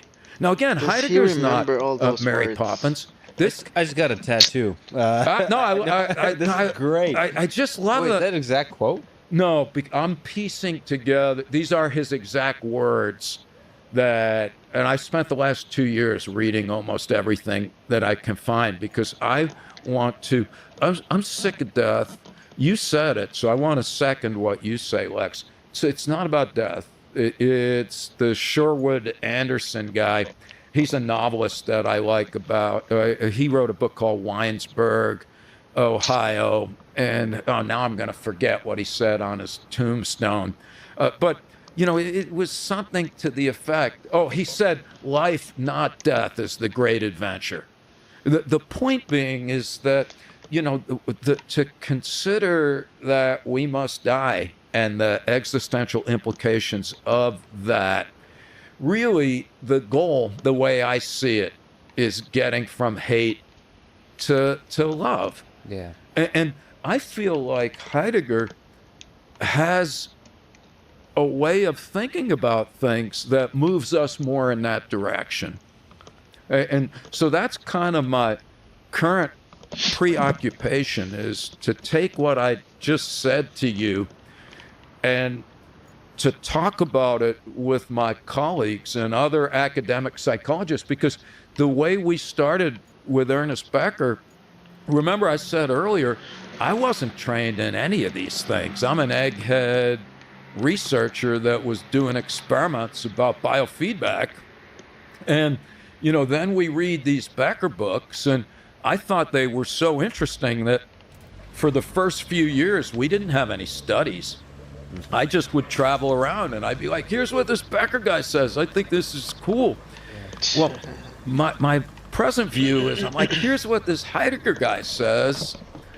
I think these ideas are consistent with what Becker is saying because they are anchored in death anxiety.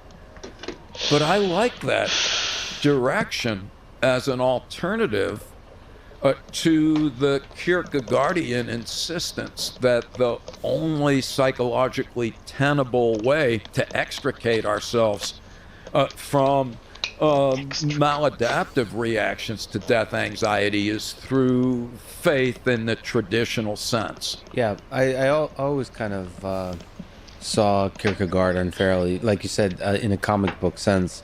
Of the word faith as a non-traditional sense. I kind of like the idea of leap of faith. Oh, I love that idea. And so what I've been battling about with, you know, Kierkegaard or Heidegger, you know, I'm like, yeah, Kierkegaard is a leap of faith in God. Heidegger's a leap of faith in life. And I just... I like it. I found the leap That of makes faith sense. really interesting in the technological space. I've talked to on this thing with Elon Musk, but I think he's also just in general for our culture a really important figure. Oh, absolutely. That takes. I mean, he's sometimes a little bit insane on social media, and just in life. When I met him, it was kind of interesting. That of course there's I mean, he's a legit engineer, so he's fun to talk to about the technical things. Yeah. But he also just the way, the humor and the way he sees life, it just like refuses to be conventional. Yeah, So it's a constant leap into the unknown. And one of the things that he does, and this isn't even like fake. A lot of people say because he's a CEO, this is a business owner, so he's trying to make money. No, I think this is. I looked him in his eyes. I mean, this is real. is a lot of the things he believes that are going to be accomplished that a lot of others are saying are impossible, like autonomous vehicles. He truly believes it. To me, that is the leap of faith of almost going like, we're like, the entirety of our experience is shrouded in mystery. Yep. We don't know what the hell's gonna happen. You don't know what we're actually capable of as human beings, and he just takes the leap. He fully believes that we can, we can go to Mars, we can colonize Mars. Yep. I mean, how crazy is it to just believe and dream and actually be taking steps towards it? Yeah. To colonizing Mars, when most people are like, that's the stupidest idea ever. Yeah. Well, I'm in agreement with you on that. Two things. One is it reminds me of Ben Franklin, who in his autobiography, has a similarly childish, in the best sense of the word, unbridled imagination for what might become. Ben Franklin's like, yeah, I got electricity, that's cool, but we'll be levitating soon. We can't even begin to imagine what we are capable of. And of course, people are like, dude, that's crazy. And there's a guy, it's F.C.S. Schiller, some humanistic guy at the beginning of the 20th century. He's like, lots of things that people think about may appear to be absurd to the point of obscene, but the reality is, historically, every fantastic innovation has generally been initiated by someone who was condemned for being a lunatic. And it's not that anything is possible, but surely things that we don't try will never manifest as possibilities. Yeah, and there's something beautiful to that. That's the embracing the abyss, and again, it's like it's the embracing the fear of death, the reality of death, and then turning and to look at all the opportunities before us. Yeah, that's right. Let me ask you, whenever I bring up Ernest Becker's work, which I do, and yours quite a bit, I find it surprising how that it's not a lot more popular, in a sense that no, we're not. I don't mean just your book. Yeah. That's well written. People should read it. Should buy it. Whatever. I think it has the same kind of qualities that are useful to think about as like Jordan Peterson's work and stuff like that. But I just mean like why people don't think of that as a compelling description of the core of the human condition.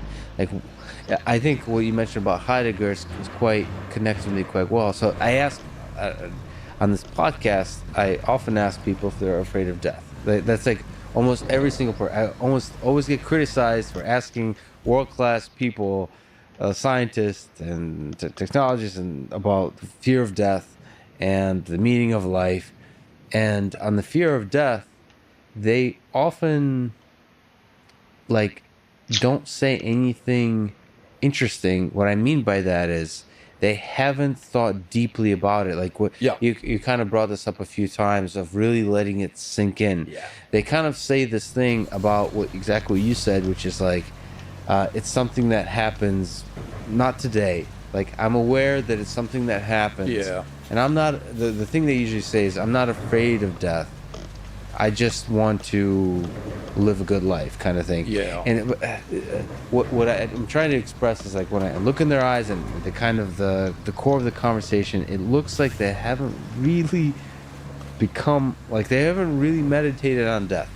I guess the question is, what do I say to people that there's something to really think about here? Like, there's some demons, some realities that need to be faced by more people. Well, that's a tough one. I could tell you what not to do.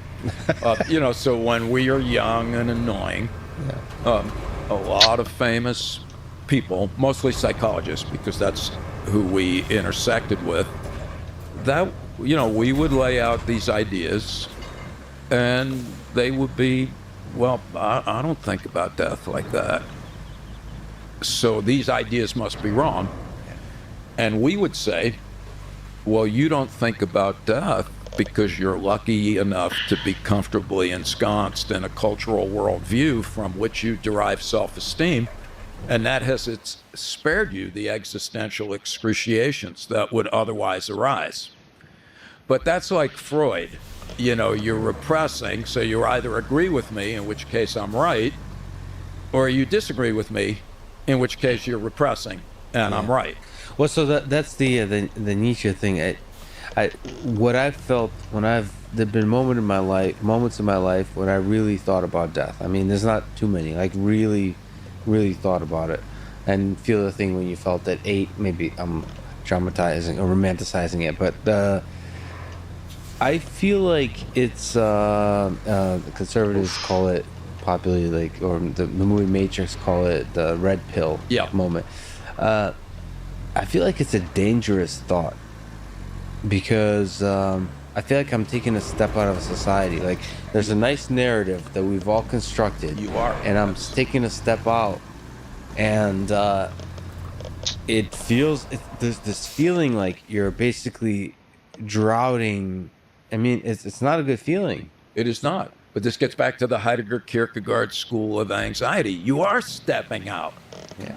And you are momentarily shrugging off the culturally constructed psychological accoutrements that allow you to stand up in the morning. And but so I mean, in that sense, it feels like. I mean, what do you? How do you have that conversation? Because I guess I'm dancing around a set of questions, which is like, I guess I'm disappointed that people are not as willing to step outside, like even any kind of thought experiment. Yeah. Let's forget denial of death. Like there's now a community of people. Let's take an easy one that I think is scientifically ridiculous, which is there's a community of people that believe that the Earth is flat. Yeah. Or actually, even better, that space is fake. Yeah. Like, what I find surprising is that a lot of people I talk to are not willing to be like, imagine if it is, like, imagine the Earth is flat. Like, think about it. Right. Like, a lot of people just like, no, the Earth is round. They're like scientists too. They're like, yeah, it's well, actually, wait, have you actually like thought about it? Like, imagine like a thought experiment that like basically step outside the little narrative that we are comfortable with. Now, that one in particular has really strong evidence and scientific validation. So on, it's a pretty simple thing to show that it at least is not flat.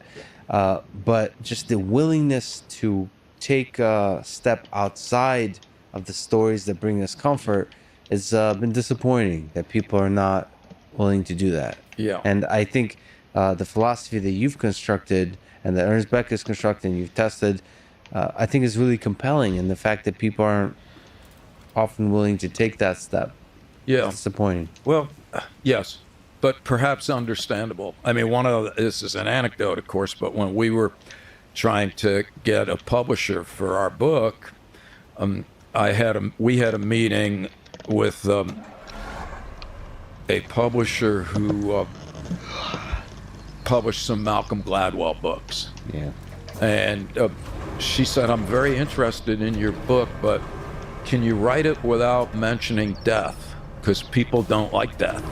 And we're like, no, it's really kind of central. And I think that's part of it. I think, again, if these ideas have merit, and I actually like the way that you put it, Lex, it's that to step away is to momentarily expose yourself to all of the anxiety that our identity and our beliefs typically enable us to manage. I think it's as simple as that. Yeah, I had this experience in college with my best friend who got really high. And he forgot it was in the winter. It was really freezing. It was memorable to me. I think it's an analogy. It's very useful. So he went to get some pizza. And Of course. and he left me outside. He said, "I'll be back in 5 minutes." And he forgot that he left me outside. And I remember I was in like shorts. Yeah. It was freezing winter. Wow. And I remember standing outside. It's a dorm, and I'm looking from the outside in. It's a light and it's warm, and I'm just standing there frozen. I think for an hour or more, and that's how I think about it. Like I don't give a damn about the stupid winter or anything. I just want to. I'm drawn to be back to the warm. Yes. And that's how I feel about thinking about like death. It's like at a certain point, it's like it's too much. It's like that cold. I want to be back into the warm. Back. And getting back to Heidegger for a moment, I like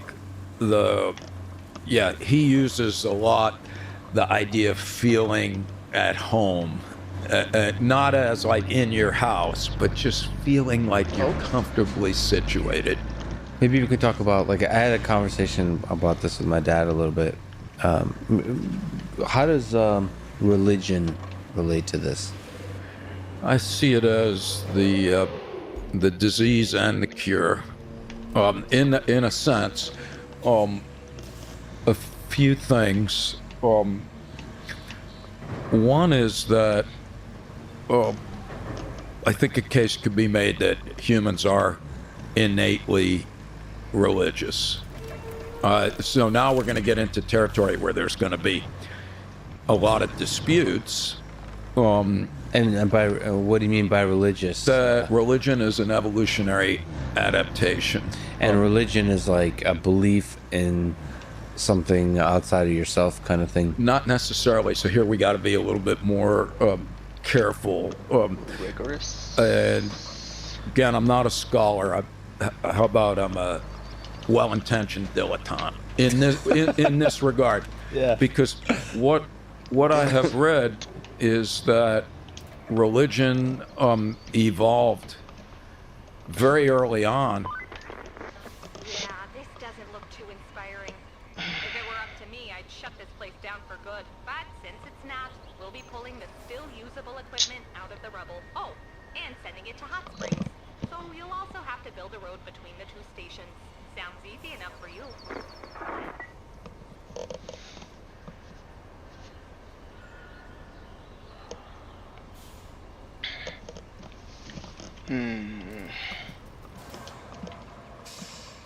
Long before our ancestors were conscious and the issue of death arose.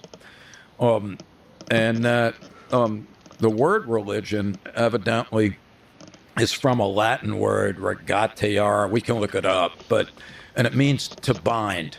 And Emile Durkheim, the dead French sociologist, he said, originally religion is Darce Lessing, who's a dead novelist. She calls it the substance of we feeling.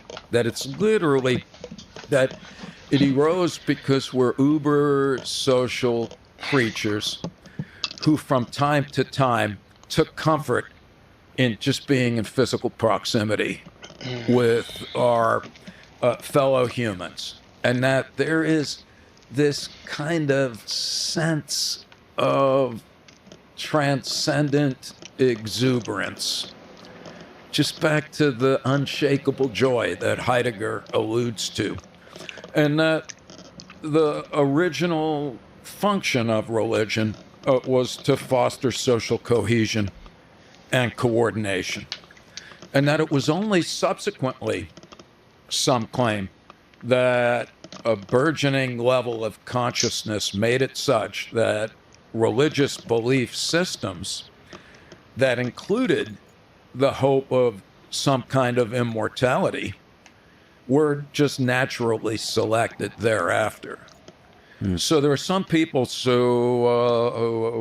it's David Sloan Wilson, wrote a book called Darwin's Cathedral, And he said religion has nothing to do with death. It evolved to make groups viable. He's actually a group selection guy. What's group selection? The idea that it's the group that is selected for rather than the individual. The individual. Yeah, so Gotcha. people have vigorous disagreements about that. But I guess our point would be we see religion as being inextricably connected ultimately to assuaging concerns about death. Well, I guess another question to ask around this, what does the world look like without religion? Like, will we, if it's inextricably connected to our fears of death, do you think it always returns in some kind of shape? Maybe it's not called religion, but whatever, it just keeps returning? Yeah, who knows? So that's a great question, Lex. So there's a woman named Karen Armstrong. She was a nun turned historian. And I can't remember the name of the book. But no matter. We could look that up. But if you want, I can look it up, but I'll just add it in post. Okay, yeah, her point, it has God in the title, of course. But, she's like, look, all religions are generally fairly right-minded in that they advocate the golden rule. And all religions, at their best, do seem to foster pro-social behavior towards the in-group, and that confers both psychological as well as physical benefits. That's the good news. And the bad news is historically all religions are subject to being hijacked by a lunatic fringe who declares that, they're the ones in sole possession of the liturgical practices or whatever they call them. Mm-hmm. And they're the ones that turn, religion at its best into your crusades and holocausts. My view, not that it should matter for much, but I grew up just skeptical of religion because I'm like, as a kid, I'm like, well, if we didn't have these beliefs, we wouldn't be killing each other because of them. And I'd be like to my parents, well, you're telling me that all people should be judged on the merits of their character, but don't come home if you don't marry a Jewish woman. Right. Which is implying that if you're not Jewish, you're an inferior form of life. Yeah, that's what tribes always do. Yeah. And there's the tribal thing. Yeah. And so there's a guy named Amin Malouf, a Lebanese guy who writes in French, who in the 1990s, I think, wrote a book called In the Name of Identity, Violence and the Need to Belong. And that was his point, is unless we can overcome this tribal mentality, this will not end well. But you said earlier something, Lex, that I think is profound and profoundly important. And that is, you did not recoil in horror when I mentioned Kierkegaard's use of the term faith. And so I'm a big fan of faith, and I'm not sure what that implies. I have, and by the way, this is just a peripheral comment, but I find less resistance to Becker's ideas in our work when I'm in like Jesuit schools. It's the Americans that, the secular humanists who are most disinclined to accept these ideas. It's an important side comment because I think it's mostly because they don't think philosophically. I speak with a lot of scientists, and I think that's my main criticism is you don't, that's the problem with science. Exactly. Is it's so comforting to focus in on the details that you can escape thinking about the mystery of it all, the big picture things, the philosophical, like the fact that you don't actually know shit at all, like that yeah. So that in terms of Jesuit, like that's the beauty of the experience of faith and so on, is like wherever that journey takes you, is you actually explore the biggest questions of our world. Yeah. So I don't see religion going away, because I don't see humans as capable of surviving without faith and hope. And everyone from the Pope to Elon Musk will acknowledge that it is a world that is unfathomably mysterious. And like it or not, in the absence of beliefs, here I'm Charles Peirce, the pragmatic philosopher. He just said beliefs are the basis of action. If you don't have any beliefs, you're paralyzed with indecision. Whether we're aware of it or not, whether we like it or not, in order to stand up in the morning, you have to subscribe to beliefs that can never be unequivocally proven, right or wrong. Well, then why do you maintain them? Well, ultimately, it's because of some form of faith. But also faith shouldn't be a dogmatic thing that you should always be leaping. Yes. I guess the problem with science or with religion is you could sort of Nice. all of a sudden take a step into a place where you're super confident that you know the absolute truth of things. There you go. And again, back to Socrates, Plato, back in the cave. At Skidmore, where I work, that's what I have the students read in their first week. And Plato's like, oh, look at all those poor bastards. They're in the cave, but they don't know it.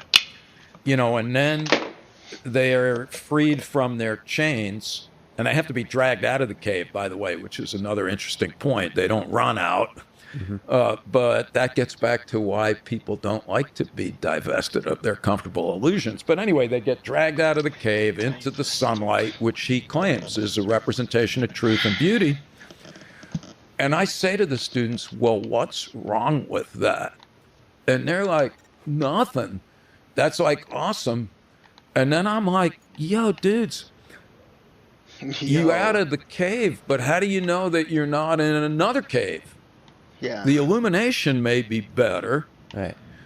but the minute you think you're at the end of the proverbial intellectual / epistemological trail, then you have already succumbed to either laziness or dogmatism or both. That's really well put.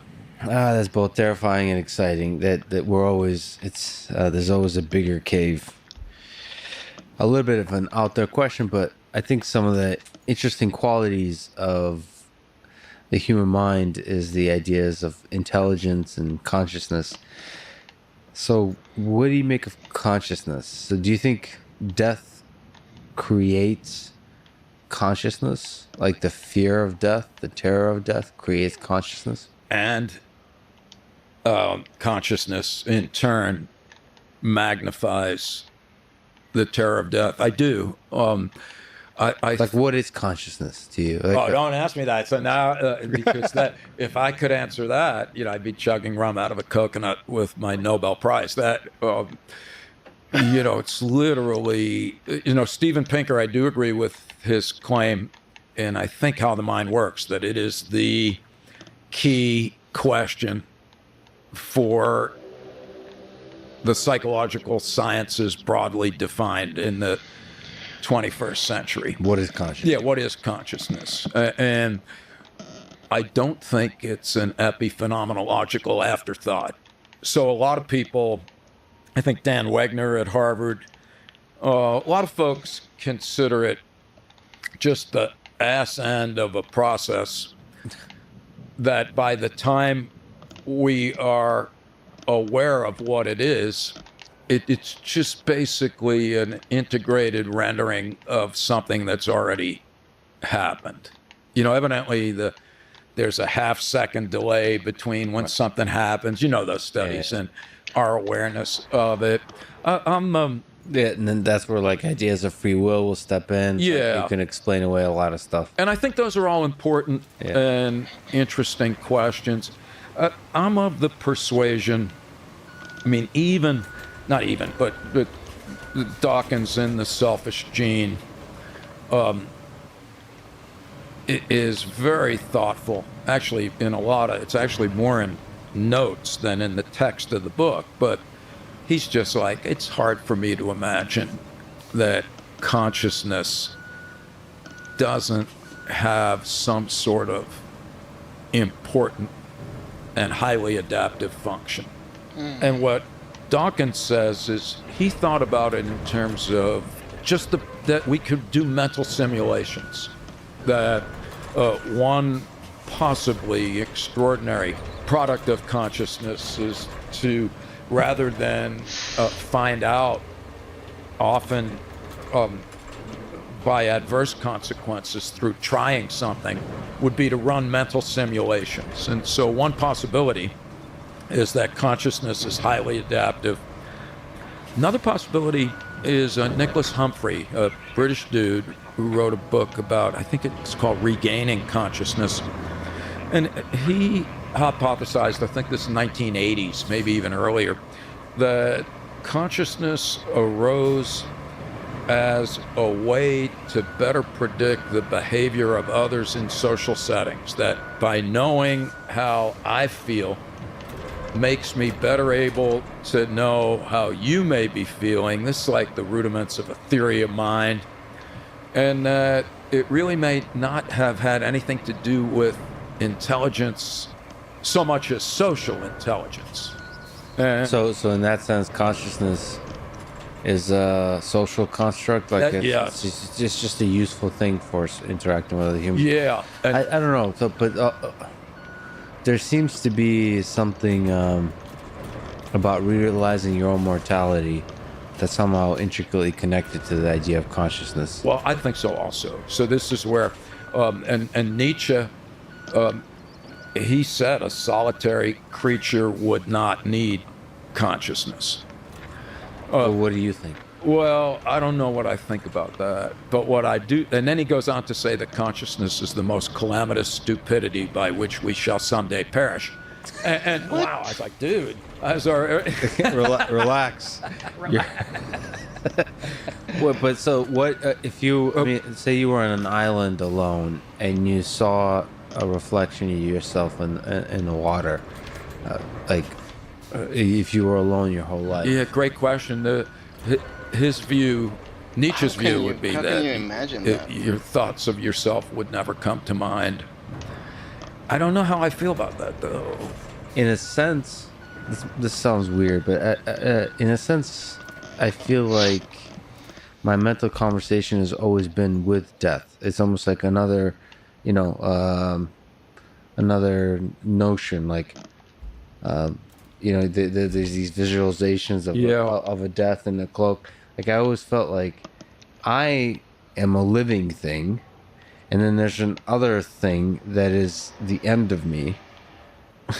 And I'm having like a conversation with that. So in this sense, that's the way I construct the fact that I am a thing, is because there's somebody else that tells me, well, you won't be a thing eventually. Wow. So this feels like a conversation, perhaps, but that might be kind of this mental simulation kind of idea that you're kind of, it's not really it's a conversation with yourself essentially. Sure. Yeah, but yeah, I don't know how I feel about that, but I tend to be in agreement with you when we're talking about economics more so that we're deeply social beings. Like everything, the way it just feels like we're humans. I'm with Harari with Sapiens. That we're kind of, we seem to construct ideas on top of each other, and that's fundamentally a social process. Absolutely. I think that's a fine book. It overlaps considerably with our take on these matters, and the fact that we get to these points drawing on different sources, I think makes me more confident that it's so fascinating. Just like reading your book, sorry, on a small tangent, that Sapiens is like one of the most popular books in the world. Like, Yeah. and just reading your book is like, well, this sounds.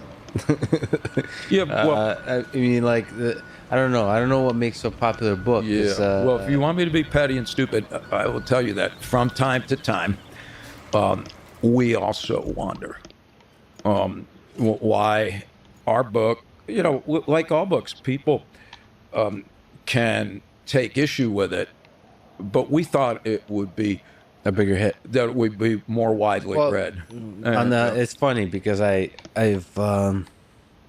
I don't know if I have good examples because I forgot already, but I'm often saddened by like Franz Kafka. I think he wasn't known in his life, Yeah. but I always wonder like these great, Yeah. like some of the greatest books ever written are completely unknown during the author's Yep. lifetime, and it's like, man, for some reason it's that identity thing. I Yeah. think, oh, man, that sucks. Well, I'm comforted by that. So Van Gogh sold one painting in his life, and evidently Thoreau sold like 75 copies of Walden. Nietzsche's books. I'm thinking about Beethoven too.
¿Contas tú?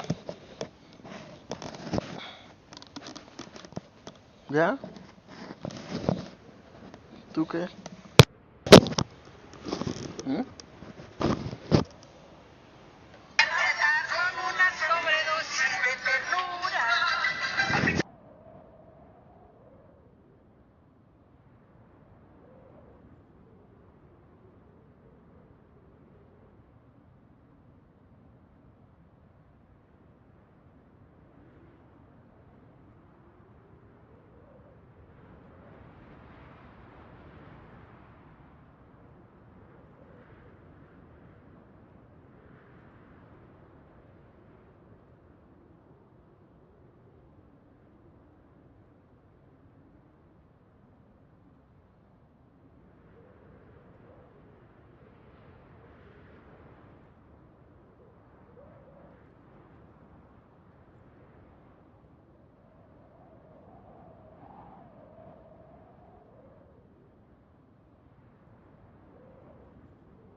Fuck.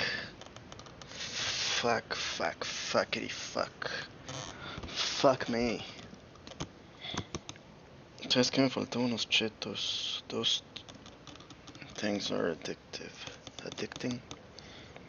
Addictive? Addicting? Addictive?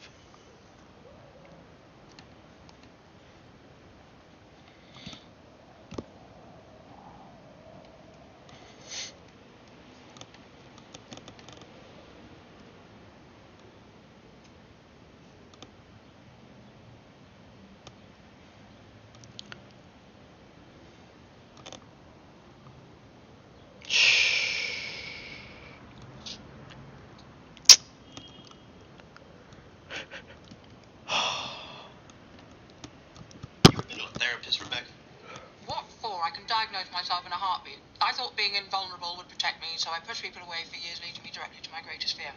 Being alone. Big what? It would. Yeah. I don't get it. Why pay someone to do what a friend should do for you for free? Exactly. I mean, that's why you have friends, isn't it? I mean, to burden them with your issues and anxieties, right? Right. Yeah. Yeah. Speaking of, you got anything you want to get off your chest? No. You? No. See, there you have it. Exactly. Yeah. Okay. You ever been to a therapist, Rebecca? What for? I can diagnose myself in a heartbeat. I thought being invulnerable would protect me, so I pushed people away for years, leading me directly to my greatest fear. Being alone. Big what? It would. Yeah. I don't get it. Why pay someone to do what a friend should do for you for free? Exactly.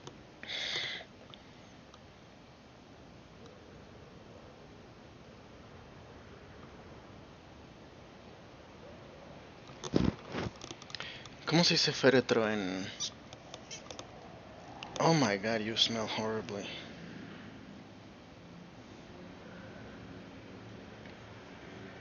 Oh, coffin.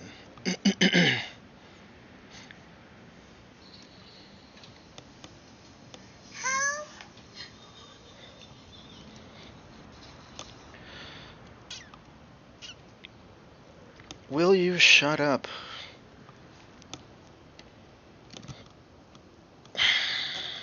Okay. Transport parts and materials. Deliver vehicle. Wait. Yo. How far along are we? Are we like in the middle? Yeah. 2 hours has it been? Oh my goodness, bro. And I've taken breaks. Yeah, that's... Did not sell well. Greatest books ever written are completely unknown during the author's Yep. lifetime, and it's like, man, for some reason it's that identity thing. I Yeah. think, oh, man, that sucks. Well, I'm comforted by that. So Van Gogh sold one painting in his life, and evidently Thoreau sold like 75 copies of Walden. Nietzsche's books did not sell well, and How did Ernest Becker sell? he is his books are published by the Free Press and have sold more than any other books that they have published. So What's that mean? That's a lot. I don't know if it's like Jordan Peterson millions, but it's hundreds of thousands. Was he respected? I Stop. just don't see him. Yeah. I don't see him brought up as like in the top 10 philosophers of. No, not at all. So, how far away is he? Is he in the top 100 for people? I don't think so. Like he's not brought up that often. Because again, Like your work is brought up more often. yeah, Because I think it got. Yeah, I mean, I think he's one of the great philosophers of the Me too. 20th century. So what we So weird. say, Lex, is that our goal, certainly when we first started, and now just as much actually, but what I say at all my talks is, look, if these ideas have interested you enough to go read Ernest Becker, then this has been good. I consider him to be one of the most important voices of the 20th century who does not get the attention that he deserves. Right. Similarly, our work I believe to be important because point by point we provide empirical corroboration for all of the claims. If you know when that's literally the students that read The Denial of Death and then Escape from Evil, they're like, yeah, wow, every chapter of the book you have studies. And I'm like, yeah, because for 40 years, if a Skidmore student said, oh, that's got to be bullshit, I'm like, well, let's do a study. Let's do a study. And my own dreams are in creating robots and artificial intelligence systems that a human can love. And I think there's something about mortality and fear of mortality that is essential for implementing in our AI systems. Yeah. And so maybe can you comment on that? Like, Well, So this is a different perspective on your work, Sure. which is like, how do we engineer a human? Yeah, so no, this is awesome, Lex. I'm delighted that you said that. First of all, and I may mention this to you, and I can't remember because I am senile. When you first Senile. contacted me, Yeah. I had just been told I have to learn more about your work because I'm working with some very talented people in New York, and they're writing a screenplay for a movie about an artificial intelligence. It's a female AI. It's set in like 30 years in the future. And basically, the little twist, this is how I had to read Heidegger. So these people call me and they're like, we're making a movie. It's based on Becker and your work and Heidegger and this other philosopher, Levinas, and then another philosopher, Silvia Benso, who's an Italian philosopher. And the long short story is the movie is about supposedly Stay the there, most bro. advanced artificial Stay there. intelligence Stay. entity, Bro. an embodied one, and who Human form? human form, who finds out who is having essentially existential anxieties. Oh my god. And I think the project is called A Dinner with Her or something, and it doesn't really matter, but the punchline is that she finds out that her creator has made her mortal. And so the question is, what happens phenomenologically and behaviorally to an artificial intelligence who now knows that it's mortal? And it's actually the same question that you're posing. Yeah. And that is that necessary in order for an AI to approximate humanity? Yeah, I think, yeah. So the intuition, again, it's unknown, but I think it's absolutely necessary. A lot of people, the same kind of shallow thinking that people have about our own end of life, our own death, is the same way people think about artificial intelligence. It's like, well, okay, so yeah, so within the system, there's a terminal position where like there's a point at which it ends. The program ends.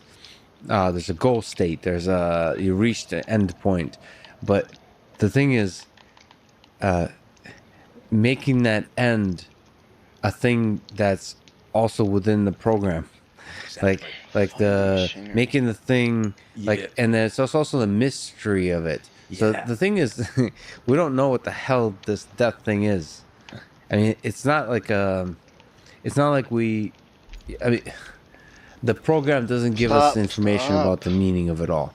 Exactly. And that's where the terror is. It feels like, I mean, in the language that you would think about is the terror of this death, or like anticipation of it, or thinking about it, is the creative force that builds everything. Right. And that feels like that feels really important to implement. Again, it's very difficult to know how to do technically currently, but it's important to think about. What I find is, you mentioned like screenplays and so on, is sci-fi folks and philosophers are the only ones thinking about it currently. And that's what these folks have convinced me. Yeah, and engineers aren't, which is I get.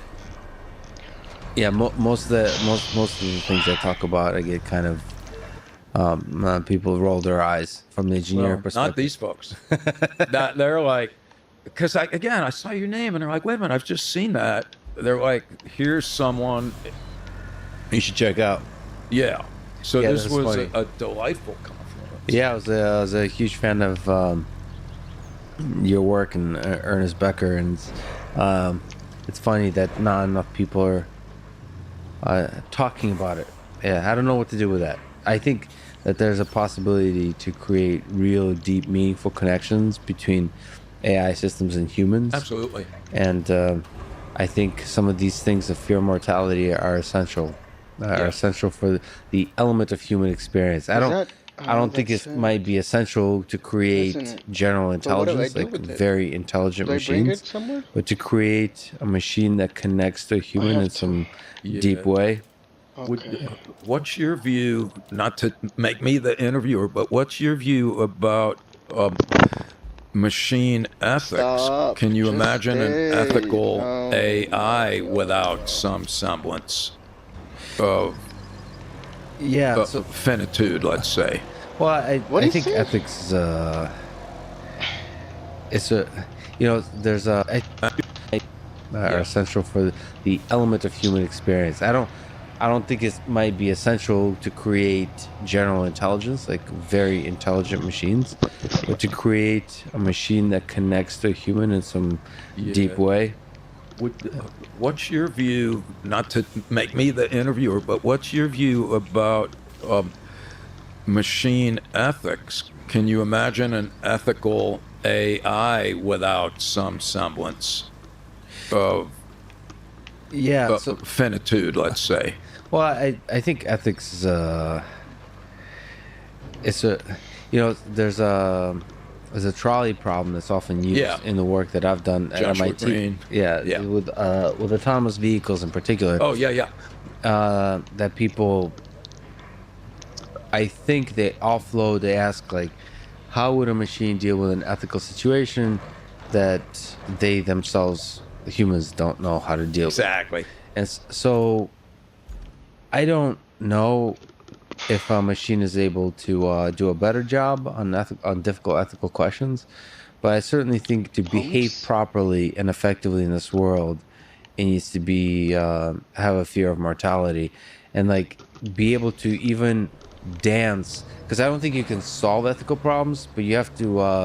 I think like ethics is like a dance floor. You have to dance properly with the rest of the humans. Like if people are dancing tango, you have to dance in the same kind of way, and for that you have to have a fear of mortality. Like I think of more practically speaking, I said autonomous vehicles, like the way you interact with pedestrians fundamentally has to have a sense of mortality.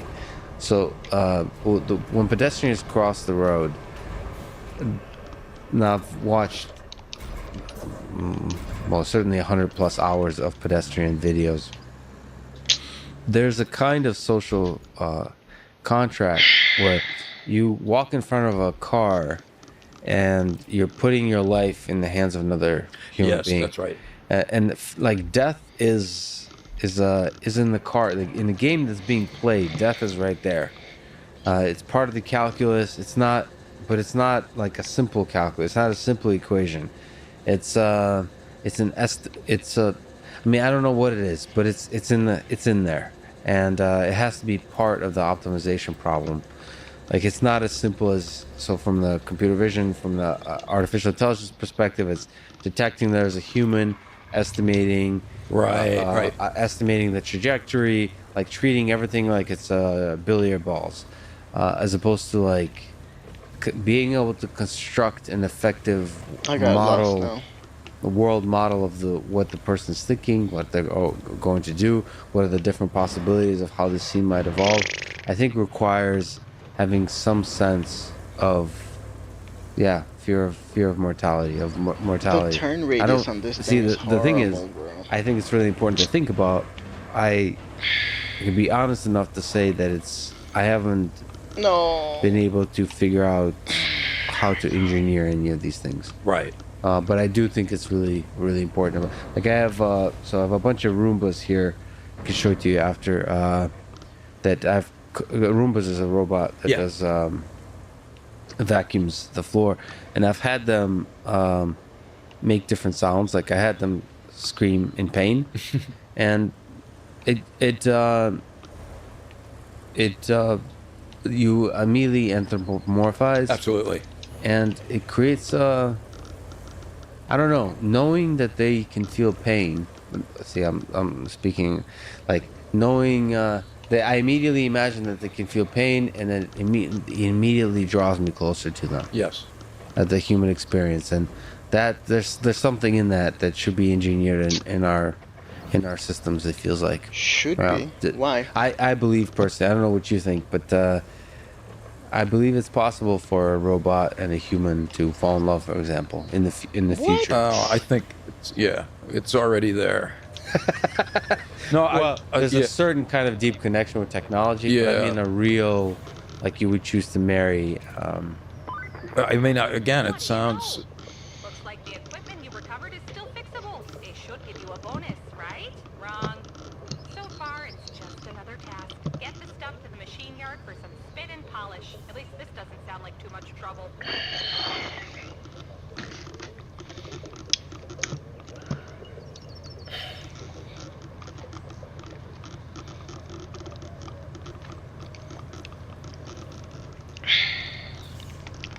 You should be out playing around, not waiting for me. Not.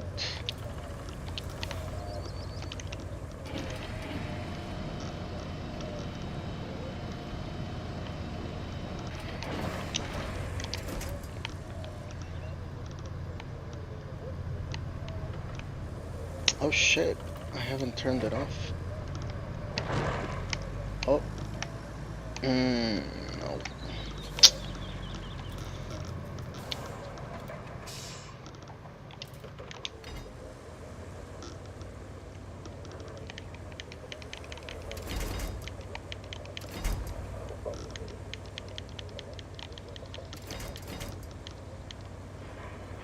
Okay, is that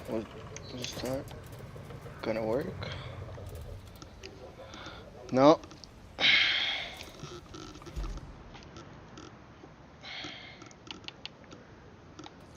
Thermal pumps. So these, where are they? What the fuck? I thought I was gonna have to just leave them there, come on.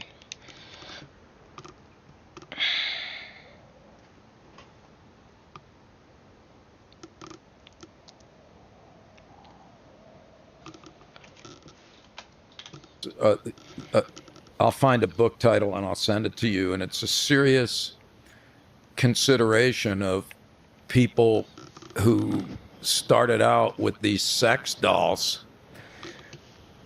but it turned into a relationship of enduring significance that the woman who wrote the book is not willing to dismiss as a perversion. Yeah, that's what people kind of joke about sex robots, which is funny. Like it's a funny. I mean, there's a lot of stuff about robots that's just kind of fun to talk about that is not necessarily connected to reality. People joke about sex robots, but if you actually look how sex robots, which are pretty rare these days, are used, they're not used by people who want sex. Precisely. They're actually they're companions. They become companions. Yeah. It's fascinating, and they're just. We're not even talking about any kind of intelligence. We're talking about just. I mean, human beings seek companionships. We're deeply lonely. I mean, that was the other sense I have that I don't know if I can articulate clearly. You can probably do a better job, but I have a sense that there's a deep loneliness within all of us. Absolutely. In the face of death, it feels like we're alone. So, what drew me to the existential take on things, Lex, was the who is it? Rollo May and Erwin Yalom write about existentialism, and they're like, look, there's different flavors of existentialism, but they all have in common, 4 universal concerns. The overriding one is about death, and that next is choice and responsibility. The next one is existential isolation.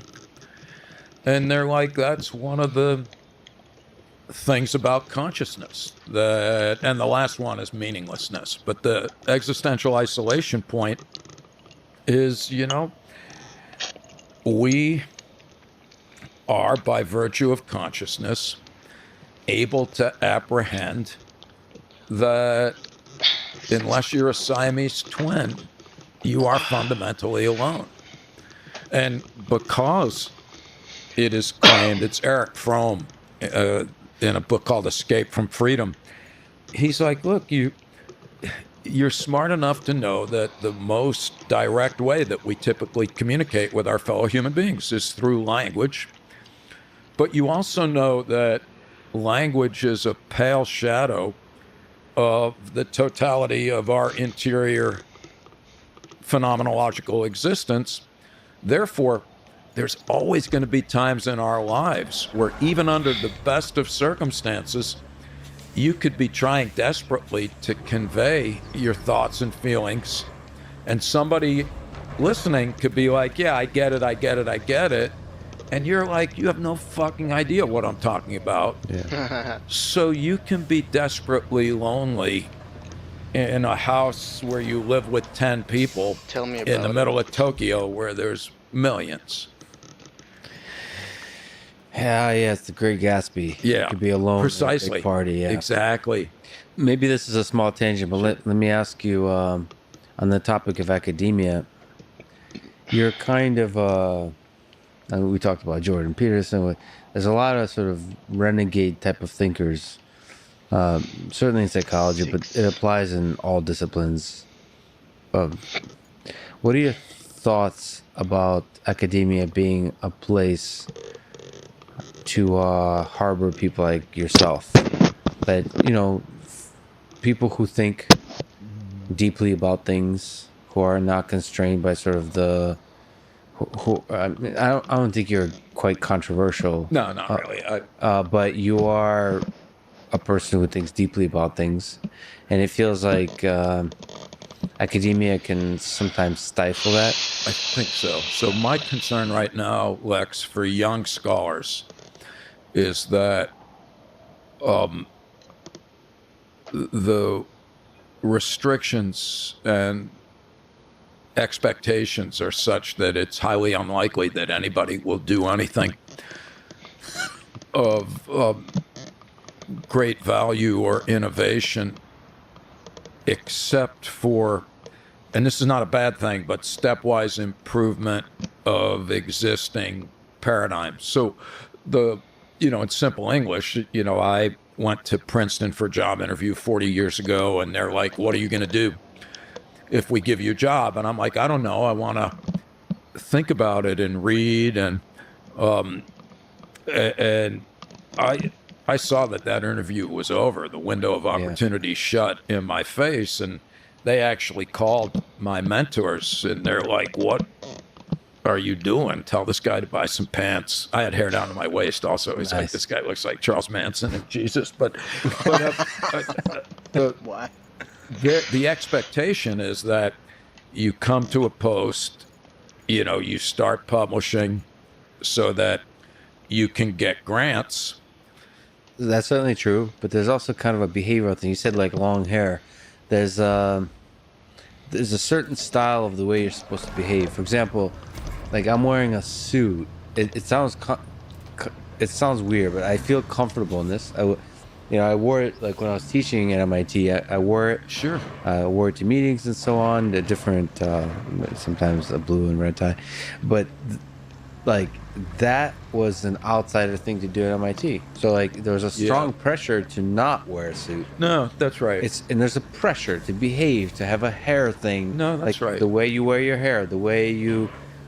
This isn't like a liberal or a left or anything. It's just in tribes. That's right. And academia to me, or any place that dreams of having like renegade free thinkers, like really deep thinkers, should in fact like glorify the outsider, right? Yeah. Should welcome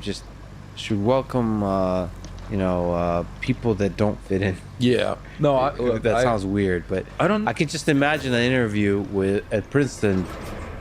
I imagine why aren't you at Harvard, for example, or at MIT? Yeah. Well, so I would love to. I haven't lectured at MIT, but I've lectured at Harvard. I've gotten to lecture at almost every place that wouldn't consider me for a job. Yeah. And I, well, a few things. I'm lucky because I go to Princeton. I'm like, I don't know what I want to do. And then 2 days later, I go to Skidmore, and I'm like, I don't know what I want to do.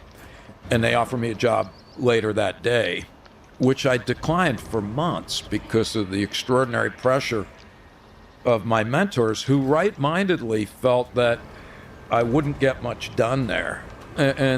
But what they told me at Skidmore was, take your time, show up for your classes and don't molest barnyard animals, and you'll probably get tenure. And I'm like, I'll show up for my classes. We'll talk about it. That was the negotiation. Yeah, I negotiated. I drove a hard bargain.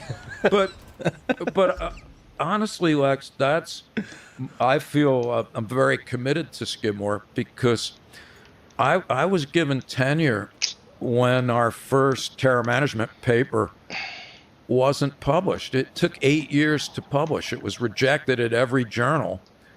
And I submitted it as like a purple ditto sheet thing. I'm like, here's what I've been doing. Here's the reviews. Here's why I think this is still a pretty good idea. And I don't know that this would happen even at Skidmore anymore. But I was very lucky to be given the latitude and to be encouraged. I took classes at Skidmore. That's how I learned all this stuff. I graduated, I got a PhD unscathed by knowledge. We were great statisticians and methodologists, but we didn't have any substance. And I don't mean this cynically, but we were trained in a method in search of a question. So I appreciate having 5 years at Skidmore basically to read books. And I also appreciate that I look like this 40 years ago. And my view is that this is how I comported myself. Other people, the guy I learned the most from at Skidmore is now dead, a history professor, Ted Kuroda. He wore a bow tie. And there's another guy, Darnell Rucker, who taught me about philosophy. And he was very proper, and he had like his jacket with like the leather patches. Yeah. But these guys weren't pompous at all. They were, this is the way I am. And I always felt that that's important, that somebody who looks at you and says, oh, what a stiff, he's probably an MBA. Yeah. Well, they're wrong. Yeah. And someone who looks at me, when I first got to Skidmore, other professors would ask when I'd be coming to their office to empty the garbage. They just assumed, I was in my 20s, they assumed I was housekeeping. I always felt that was important, that the students learn not to judge an idea by the appearance of the person who purveys it. And yeah, I mean, that's, I guess this is such a high concern now, because I personally still have faith that academia is where the great geniuses will come from. I do too. And great ideas. I love hearing you say that. I still, and it's one of the reasons why I'm really apprehensive about the future of education right now in the context of the pandemic. Is that a lot of folks, and a lot of these are Google type people who I don't, they're geniuses also, but I don't like this idea that all learning can be virtual and that much could happen. I'm big on embodied environments with actual humans interacting. There's so much to the university education, but I think the key part that is the mentorship that occurs somehow at the human level. Like, I've gotten a lot of flack, like this conversation, we're in person now, and I've even with Edward Snowden, who done all interviews remote, I'm a stickler to in person. It has to be in person. Like, and a lot of people just don't get it. They're like, well, why can't, this is so much easier. Like, why go through the pain? Like, I've traveled, I'm traveling in the next month to Paris for a single stupid conversation nobody cares about, just to be in person. Well, it's important to me. I honestly, I was like, this. And thank you for coming down today. Oh, by it's the way. my pleasure. But This is again, a it's gift. very This is truly self-serving. good. I've enjoyed this. I knew I was going to, but it's not about our enjoyment per se. Again, at the risk of sounding cavalier, there are a host of factors beyond verbal Yeah. that I don't believe can be adequately captured.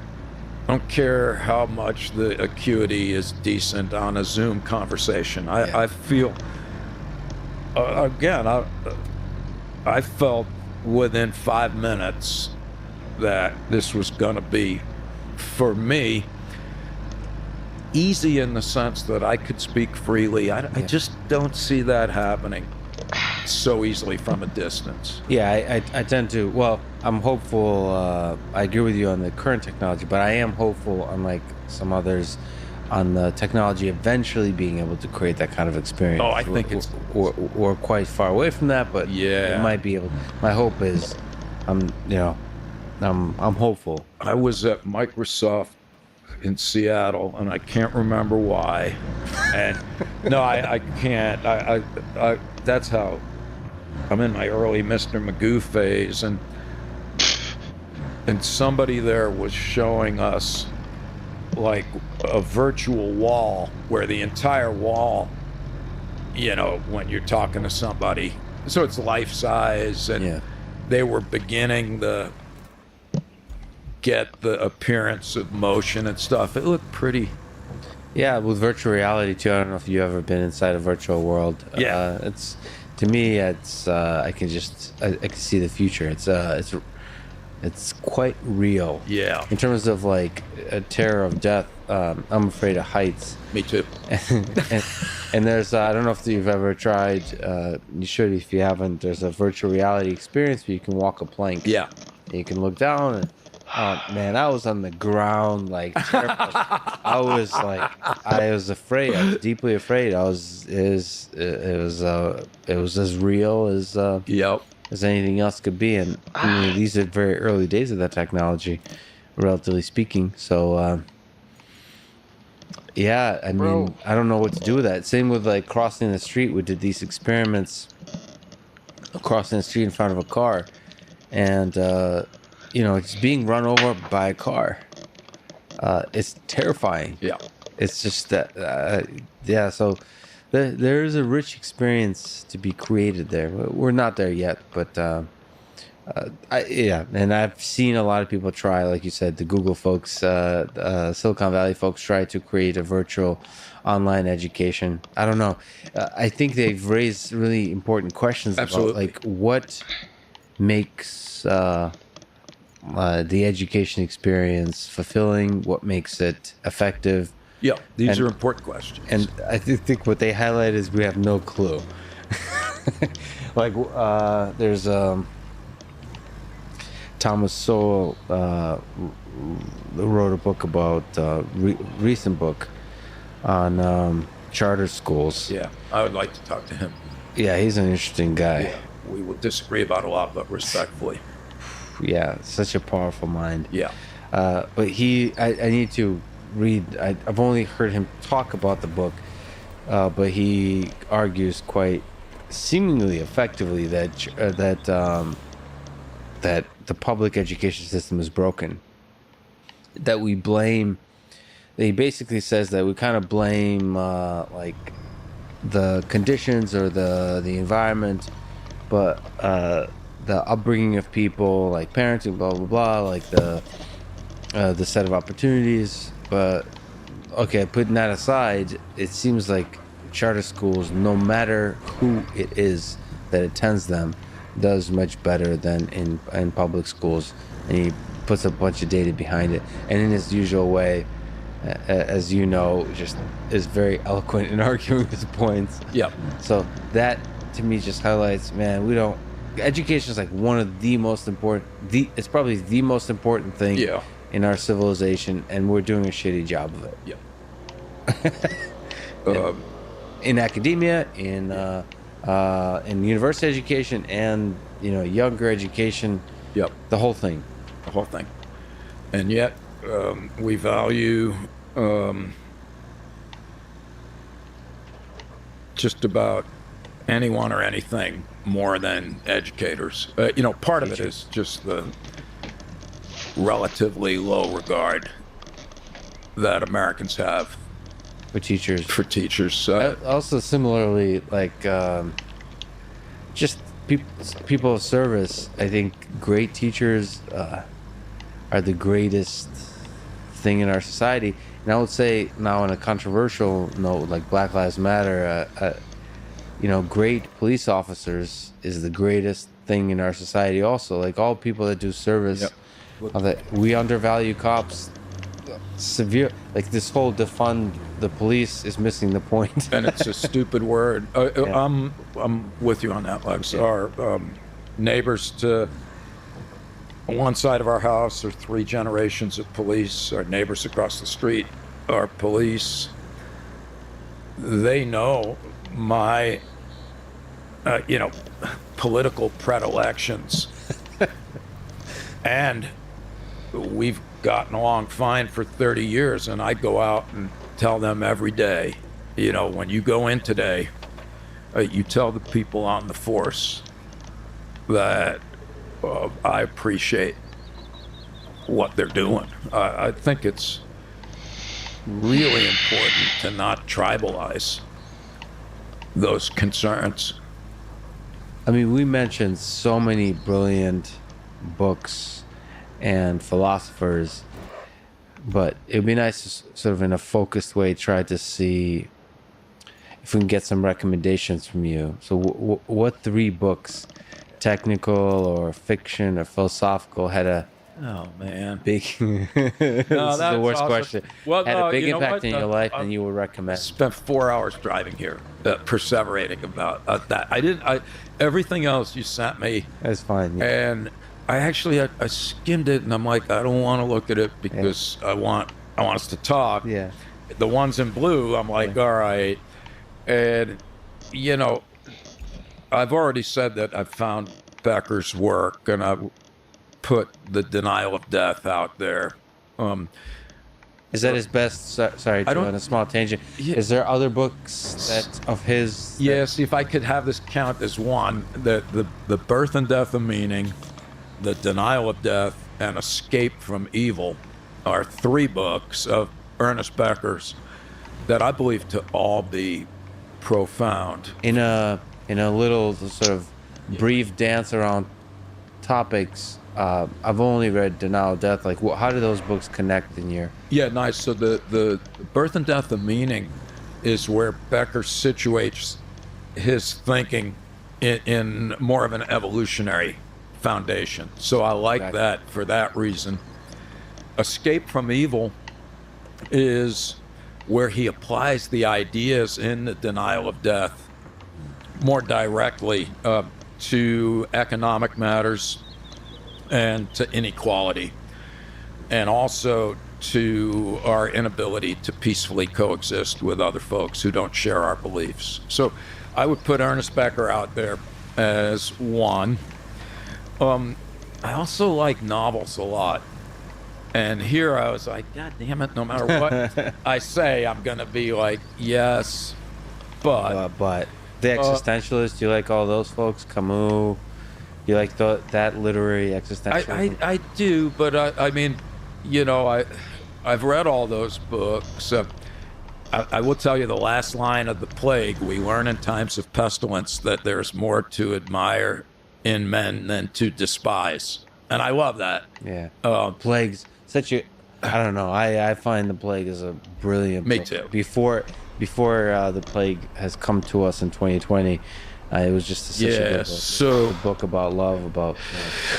But I'll toss a one that may be less known to folks. I'm enamored with a novel by a woman named Carson McCullers, written in 1953, called Clock Without Hands. And I find it a brilliant literary depiction of many of the ideas that we have spoken about.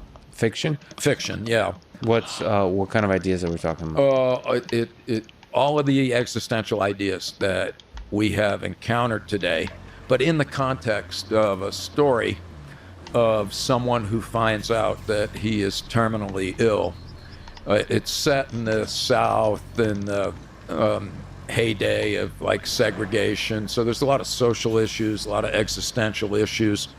But it's basically a fictional account of someone who finds out that they're terminally ill and who reacts originally as you might expect anyone, becomes more hostile to people who are different, like petty and stupid, denies that anything's happening. But as the book goes on and he comes more to terms with his own mortality, it ends lovingly. And back to your idea about, love being incredibly potent.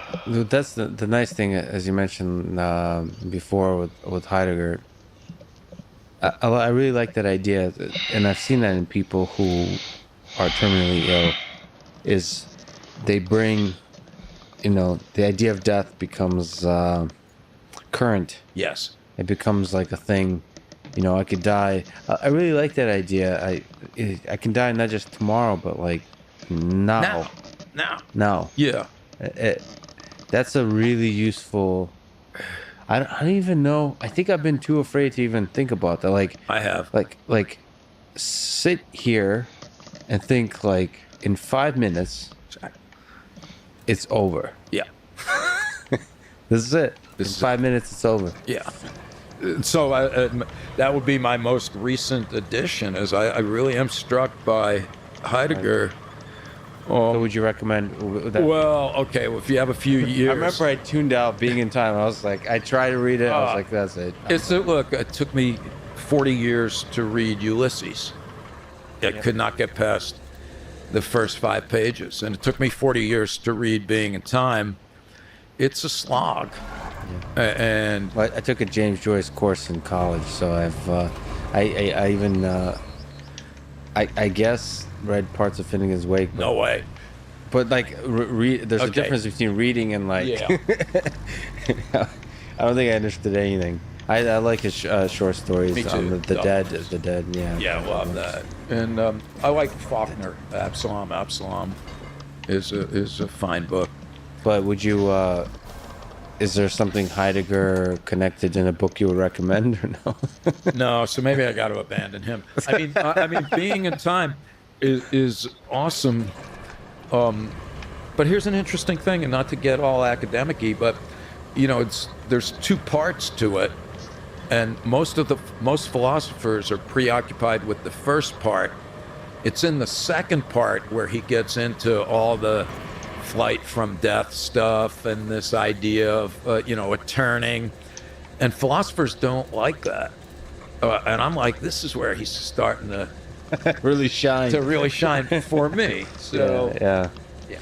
All right, that's a beautiful set of books. So what advice would you give to a young person today about their career, about life, about how to survive in this world full of suffering? Yeah, great. My advice is to get competent advice. That's what I tell my students at Skidmore. I'm like, don't listen to me. Yeah, don't listen to me. Well, I think my big piece of advice these days is, again, it's at the risk of sounding like a simpleton, but it's to emphasize a few things. One is,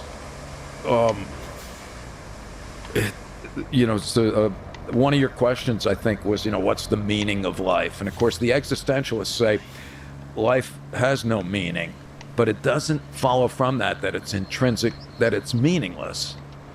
What the existential point is not that life is meaningless so much as it doesn't have one inevitable and intrinsic meaning, which then it opens up I think it was Kierkegaard who said consciousness gives us the possibility of possibilities. But there's another lunatic, Oswald Spengler, who wrote a book called Decline of the West. Mm-hmm. And he says that the German philosopher Goethe, he says the purpose of life is to live. And that's one of my pieces of advice. So the possibility of possibilities, it's interesting. So what do you do with this kind of sea of possibilities?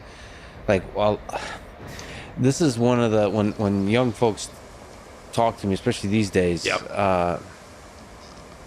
is they're swimming in the sea of possibilities. Yeah. Well, so it's great. And so that's another existential point, which is that we yearn for freedom.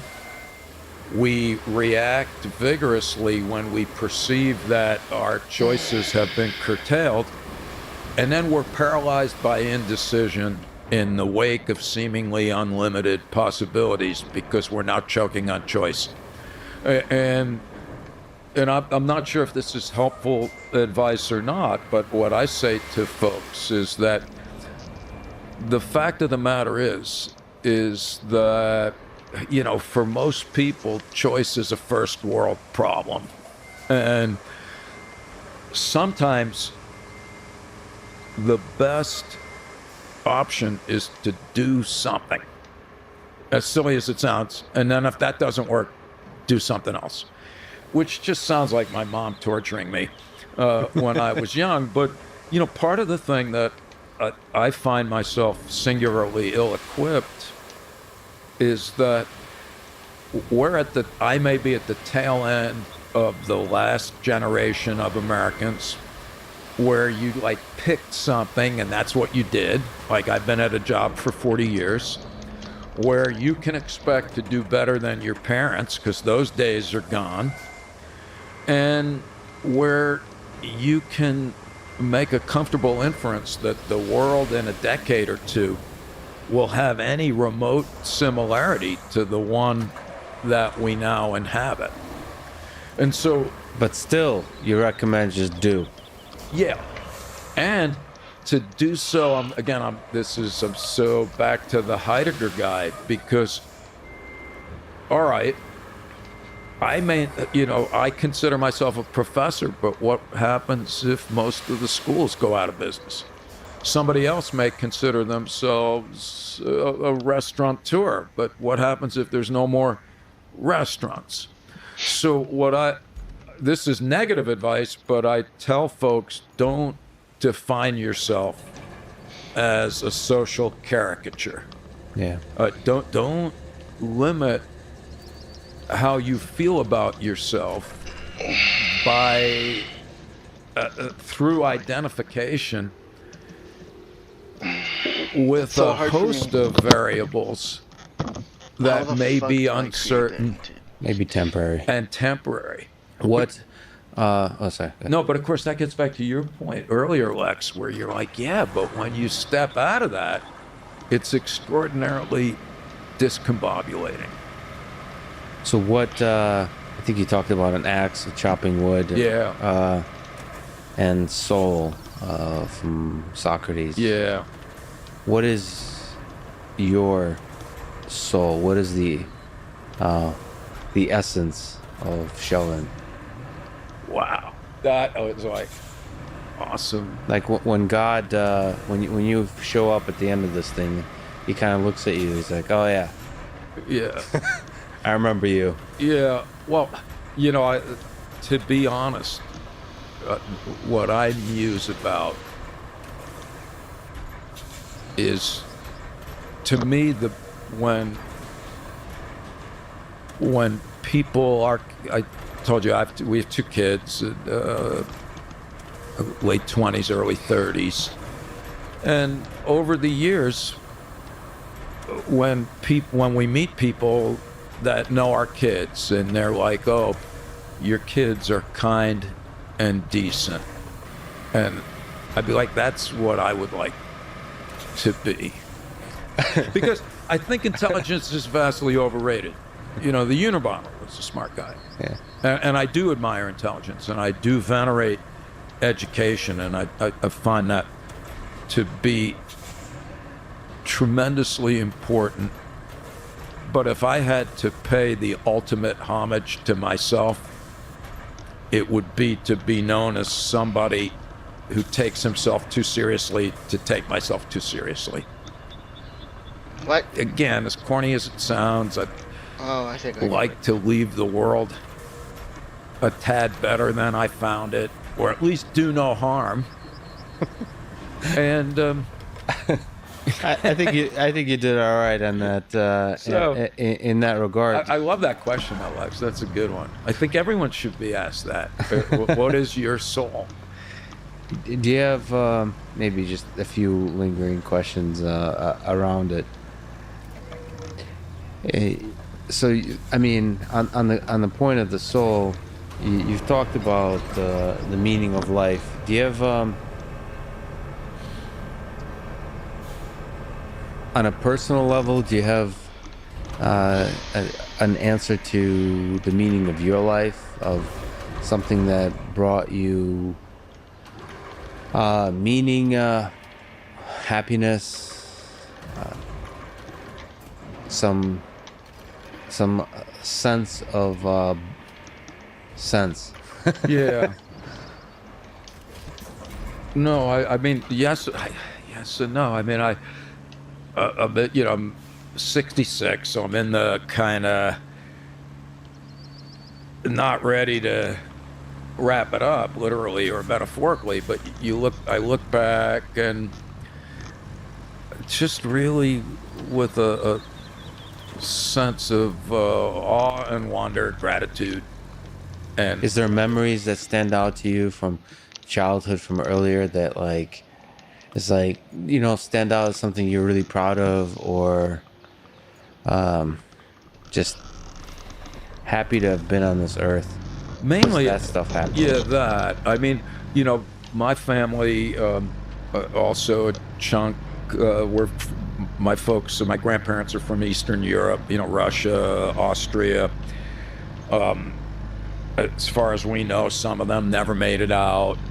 I consider myself very fortunate to have been a so-called product of the American dream.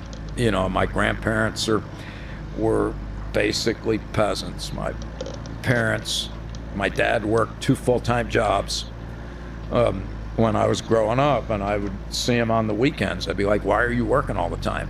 He'd be like, "So you won't have to." Damn, son. He said, "Look, the world does not owe you a living, and so your first responsibility is to take care of yourself, and then your next responsibility is to take care of other people." And I think you did a pretty good job of that. I don't know, but so those are the things that I'm proud of. Well, it's funny. You've talked about just yourself as a human being, but you've also contributed some really important ideas for your ideas, and also kind of integrating and maybe even popularizing the work of Ernest Becker, of connecting it, of making it legitimate scientifically. I mean, as a human, of course, you want to be, you want your ripple to be one that makes the world a better place. But also, I think, in the span of time, I think it's of great value what you've contributed in terms of how we think about the human condition, how we think about ourselves as finite beings in this world, and I hope also in our technology of engineering intelligence. I think, at least for me, and I'm sure there's a lot of other people like me that your work has been a gift for. So, Oh, well, thank you. No, I like that. And we have described ourselves as giant interneurons. I'm like, we have had no original ideas, and maybe that's the only thing that's original about our work, is we don't claim to be original. What we claim to have done is to integrate, to connect these disparate and superficially unconnected discourses. So existentialists, they'd be like, evidence, what's that?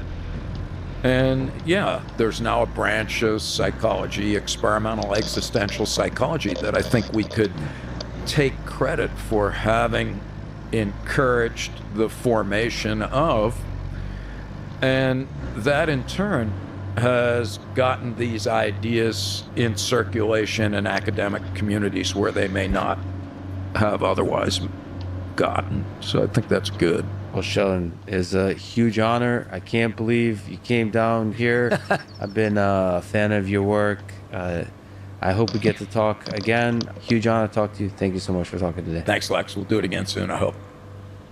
Thanks for listening to this conversation with Sheldon Solomon. And thank you to our sponsors, Blinkist, ExpressVPN, and Cash App.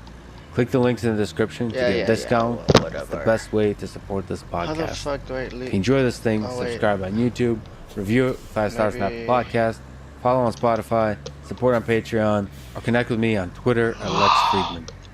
And now let me leave you with some words from Vladimir Nabokov that Sheldon uses in his book, Warm at the Core. The cradle rocks above an abyss, and common sense tells us that our existence is but a brief crack of light between 2 eternities of darkness. Thanks for listening, and hope to see you next time. Is this it? I don't know if this is. Nope. Where do I leave it though?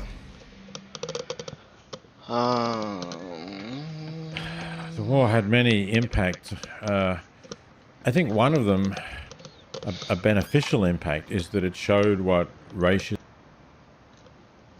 Peter Singer. So maybe this one. Moral truths. Been against the other tribe. Yeah, no, brilliant. I really like Resilience and mortality priming. So discourse that you're teaching and have been studying, does it explain? History is a succession of immortality ideologies that if we step back and we look at the so-called cultural Big Bang, at the time when Homo sapiens sapiens originated, it's the same time that ceremonial burials, jewelry, and art developed.